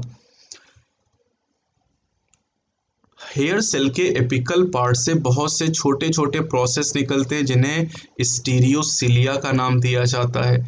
और ये जो हेयर सेल है इनके ऊपर टेक्टोरियल मेम्ब्रेन पाई जाती जो कि एक पतली सी इलास्टिक मेम्ब्रेन है। अब इनर ईयर के अंदर एक और कॉम्प्लेक्स सिस्टम पाया जाता है जिसे वेस्टिबुलर एपरेटस कहा जाता है, और ये बेटा वेस्टिबुलर एपरेटस कॉकलिया के ऊपर लोकेटेड होता है। देखिए कॉकलिया का काम हियरिंग और वेस्टिबुलर एपरेटस का काम क्या है, बैलेंसिंग करने का काम करता है। अब वेस्टिबुलर एपरेटस बना होता है 3 सेमी सर्कुलर कैनाल और ओटोलिथ ऑर्गन से। ओटोलिथ ऑर्गन की बात करते हैं तो ओटोलिथ ऑर्गन में सैक्यूल और यूट्रिकल नाम के स्ट्रक्चर पाए जाते हैं, और सैक्यूल और यूट्रिकल में मैकुला नाम का स्ट्रक्चर पाया जाता है। अब हर सेमी सर्कुलर कैनाल की बात करें तो 3 सेमी सर्कुलर कैनाल तीनों एक दूसरे के राइट एंगल यानी 90 डिग्री पर पाई जाती हैं। और ये जो कैनाल होती हैं सेमी सर्कुलर कैनाल ये पेरीलिम्फ के अंदर डूबी रहती हैं। पेरीलिम्फ कहाँ पर भरा हुआ है, जो आपने पढ़ा है बोनी लैब्रिंथ उनके अंदर। अब बेस ऑफ कैनाल की अगर हम बात करें, जो सेमी सर्कुलर कैनाल का बेस है इस बेस पे स्वेलिंग प्रेजेंट होती हैं and this swelling are named as ampulla. Swelling को एम्पुला कहते हैं। अब इन एम्पुला पे कुछ उभार पाए जाते हैं, प्रोजेक्टिंग रिज पाई जाती है जिसे क्रिस्टा एम्पुलेरिस कहते हैं। इनके अंदर हेयर सेल पाए जाते हैं। ओटोलिथ ऑर्गन में सैक्यूल और यूट्रिकल नाम के स्ट्रक्चर हैं जिनमें उभार को मैकुला कहा जाता है। अब बेटा जो क्रिस्टा और मैकुला है, क्रिस्टा और मैकुला की अगर बात करें तो ये रिसेप्टर होते हैं जो रिस्पॉन्सिबल होते हैं maintenance of balance of body and posture. बेटा हमें बैठते समय, चलते समय, खड़े होते समय, लेटते समय, दौड़ते समय हमारी बॉडी का जो बैलेंस है ये कौन मेंटेन करता है, क्रिस्टा और मैकुला मेंटेन करता है, या आप वेस्टिबुलर एपरेटस आंसर कर सकते हो। चलिए बेटा अब बात करते हैं मैकेनिज्म ऑफ हियरिंग के बारे में, हमें कैसे सुनाई देता है इसके बारे में हम बात करेंगे। तो सबसे पहले बेटा देखिए हमारे जो एक्सटर्नल ईयर हैं ये साउंड वेव को रिसीव करते हैं और इन्हें कहाँ भेजते हैं, ईयर ड्रम तक भेज देते हैं। अब जो हमारे ईयर ड्रम है ये वाइब्रेट करते, कान का पर्दा वाइब्रेट करता है, और इनके वाइब्रेट होने से जो वाइब्रेशन होते हैं ये वाइब्रेशन ईयर ऑजिकल तक पहुंचते हैं, मैलियस इनकस स्टेप तक, और यहाँ से स्टेप किससे कनेक्ट है, ओवल विंडो से ओवल विंडो तक संदेश पहुंचते हैं। अब ये जो वाइब्रेशन है ये ओवल विंडो से कॉकलिया के फ्लूइड में पहुंचते हैं। कौन सा फ्लूइड है, पेरीलिम्फ में पहुंचते हैं, और इसकी वजह से जो लिम्फ है उसमें वेव जनरेट होती है। लिम्फ में क्या जनरेट होती है, वेव जनरेट, लहर पैदा होती है। अब लिम्फ में जब लहर पैदा होती है तो इस लहर की वजह से बैसिलर मेम्ब्रेन में रिपेल जनरेट होती है। रिपेल का मतलब भी हिंदी में लहर होता है, लेकिन आप ऐसे समझिए जैसे एक तालाब है उसमें आप एक पत्थर फेंकेंगे तो उसमें लहरें उठती हैं, इनको हम वेव कहते हैं। लेकिन आप मूवीज देखते हैं उसमें देखते हैं हीरोइन है अपना दुपट्टा या साड़ी लहराती, दैट इज कॉल्ड रिपेल। तो मेम्ब्रेन में जो लहर है उनको रिपेल कहते हैं, और वेव में जो किसी फ्लूइड में लहरें होती हैं उन्हें वेव के नाम से जाना जाता है। तो इसकी वजह से बैसिलर मेम्ब्रेन में रिपेल जनरेट हुई। अब बेटा बैसिलर मेम्ब्रेन में रिपेल जनरेट होने से क्या हुआ कि बैसिलर मेम्ब्रेन में जब रिपेल होगी तो इसकी वजह से जो बैसिलर मेम्ब्रेन के ऊपर ऑर्गन ऑफ कॉर्टी मौजूद है उसकी जो हेयर सेल है वो बेंड करेंगी और टेक्टोरियल मेम्ब्रेन के अगेंस्ट ये हेयर सेल प्रेस हो जाएंगे, और जब ये प्रेस होंगे तो इसकी वजह से यहाँ पर एफरेंट न्यूरॉन में नर्व इम्पल्स जनरेट हो जाएंगे। तो आपने देखा था कि जब हमने विजन का टॉपिक पढ़ा तो गैंग्लियन सेल में एक्शन पोटेंशियल जनरेट हुई है, नर्व इम्पल्स जनरेट हुआ। यहाँ पर एफरेंट न्यूरॉन में नर्व इम्पल्स जनरेट होते हैं, और इन नर्व इम्पल्स को ऑडिटरी नर्व इन नर्व इम्पल्सेस को ब्रेन के ऑडिटरी कॉर्टेक्स एरिया तक ले जाने का काम करती है, जहां पर इम्पल्स को एनालाइज किया जाता है और इस तरीके से हमें सुनाई देता है। अब आप देखिए, जो ऑप्टिक नर्व थी वो संदेश कहाँ लेके गई थी, visual cortex area of brain में, और ये विजुअल कॉर्टेक्स एरिया कहाँ है, सेरिब्रल कॉर्टेक्स में। ऑडिटरी कॉर्टेक्स एरिया कहाँ है, ये भी सेरिब्रल कॉर्टेक्स के अंदर ही प्रेजेंट होता है। तो बेटा ये आपका टॉपिक हो गया। अब देखते हैं समरी में अगर कोई इंपॉर्टेंट पॉइंट है तो हम डिस्कस कर लेते हैं यहाँ पर। बेटा ये तो आप जानते हैं कि न्यूरल सिस्टम हमारी बॉडी में जितने भी फंक्शन हैं उनको कोऑर्डिनेट और इंटीग्रेट करने का काम करता है। न्यूरॉन इनकी फंक्शनल यूनिट होती हैं और ये एक्साइटेबल सेल होती हैं। और एक्साइटेबल सेल क्यों है फिर से देख लीजिए, क्योंकि इनके मेम्ब्रेन के दोनों तरफ आयन का एक ग्रेडियंट होता है और इसी की वजह से ये एक्साइटेबल सेल होती हैं, पोलराइज फॉर्म में प्रेजेंट होती हैं। और देखते हैं अगर कोई इंपॉर्टेंट पॉइंट यहाँ पर आपको दिया गया हो। हाँ, यहाँ पर देखिए एक नया पॉइंट आपके लिए लिखा है कि limbic system concern with olfaction, autonomic responses, regulation of sexual behaviour, expression of emotional action and motivation. बेटा देखिए सेक्सुअल बिहेवियर का पॉइंट, इमोशन का और मोटिवेशन का पॉइंट तो पढ़ा था, लेकिन ऑल्फैक्शन वाला पॉइंट आपके लिए नया है, ऑटोनॉमिक रिस्पॉन्स वाला पॉइंट आपके लिए नया, तो ये भी आप यहाँ ध्यान रखेंगे जो एनसीईआरटी ने पहले नहीं लिखा था। साथ ही साथ यहाँ पर बेटा दूसरा पॉइंट जो आपको दिया गया मिड ब्रेन का, mid brain receive and integrate visual, tactile and auditory input, ये इंपॉर्टेंट पॉइंट यहाँ पर है जो पहले आपको नहीं दिया गया था। एक और नया पॉइंट आपके लिए है, The cerebellum integrate information received from semicircular canal of the ear and the auditory system, और इसीलिए cerebellum भी बैलेंसिंग का काम करता है और ईयर में जो सेमी सर्कुलर कैनाल है वहां से इंफॉर्मेशन सेरिबेलम के द्वारा इंटीग्रेट की जाती है। मेडुला रीजन की बेटा अगर हम बात करते हैं तो देखिए medulla contains centre which control respiration, cardiovascular reflexes and secretion. Pause का पॉइंट पहले भी आपको बताया गया था और यहाँ पर एक डेफिनेशन और है, the entire process of involuntary response to a peripheral nervous stimulation is called reflex action. तो ये बेटा आपका चैप्टर कंप्लीट हो जाता है यहाँ पर। और जैसा कि मैंने आपको बताया कि बेटा क्रैश कोर्स लगातार हम अपलोड कर रहे हैं। क्रैश कोर्स के अब तक हमने इसको मिला के 10 टॉपिक कंप्लीट कर लिए हैं। कल बेटा हम यहाँ पर जो टॉपिक अपलोड करेंगे होगा केमिकल कोऑर्डिनेशन एंड इंटीग्रेशन, और ये सब इंपॉर्टेंट टॉपिक, और उस चैप्टर के साथ आपका ह्यूमन फिजियोलॉजी का टॉपिक कंप्लीट हो जाएगा। बेटा इस चैप्टर को आप खुद पढ़ते तो बहुत सारी बातें आपको समझ में नहीं आती हैं और टाइम भी ज़्यादा लगता है। यहाँ पर आप रिवाइज करोगे तो आपका रिवीजन जल्दी हो जाएगा, चीज़ें आपकी समझ में भी आएंगी अच्छी तरीके से, और साथ ही साथ और डिटेल में आप पढ़ना चाहते हैं तो हमारे आप प्रीमियम बायोलॉजी वीडियो लेक्चर को परचेज कर सकते हैं, जिनकी ऑनलाइन स्ट्रीमिंग की कॉस्ट वैसे तो 25,000 है, लेकिन नीट 2020 के लिए केवल 3,000 रुपये में आपको प्रोवाइड किए जा रहे हैं। इनकी वैलिडिटी बेटा नीट 2020 के लिए रहेगी। 3,000 रुपये में पूरी 10 यूनिट आपको मिल जाएंगी और 38 चैप्टर आपको मिल जाएंगे, जिससे आप नीट 2020 की तैयारी को और बेहतर कर सकते हैं बेटा, क्योंकि ये वीडियो लेक्चर इतने पावरफुल हैं कि ना केवल इससे आपका सिलेक्शन हो जाएगा बल्कि आपकी रैंक भी बहुत अच्छी आएगी। तो इन वीडियो लेक्चर को आप परचेस करके अपनी तैयारी को और अच्छे से बूस्टअप कर सकते हैं, क्योंकि अभी टाइम है आपके पास। अभी इतना टाइम है कि इस क्रैश कोर्स को आप कवर कर सकते हैं। आपको क्लासरूम की वीडियो लेक्चर प्रोवाइड की जा रही। बेटा चैनल पे नए हैं आप तो हमारे चैनल को सब्सक्राइब जरूर करें, लाइक करें, शेयर करें, बेल आइकन प्रेस करें ताकि जब भी नई वीडियो मैं अपलोड करूं उसका नोटिफिकेशन आपको मिल जाए। तो आज की वीडियो के लिए इतना ही, कल हम फिर से आएंगे। और आज बेटा शाम को 5 बजे हम जो हमारा लाइव सेशन होगा उसमें इसी चैप्टर के 75 क्वेश्चन करेंगे, तो उन क्वेश्चन को करना भी आप मत भूलिएगा। Best of luck.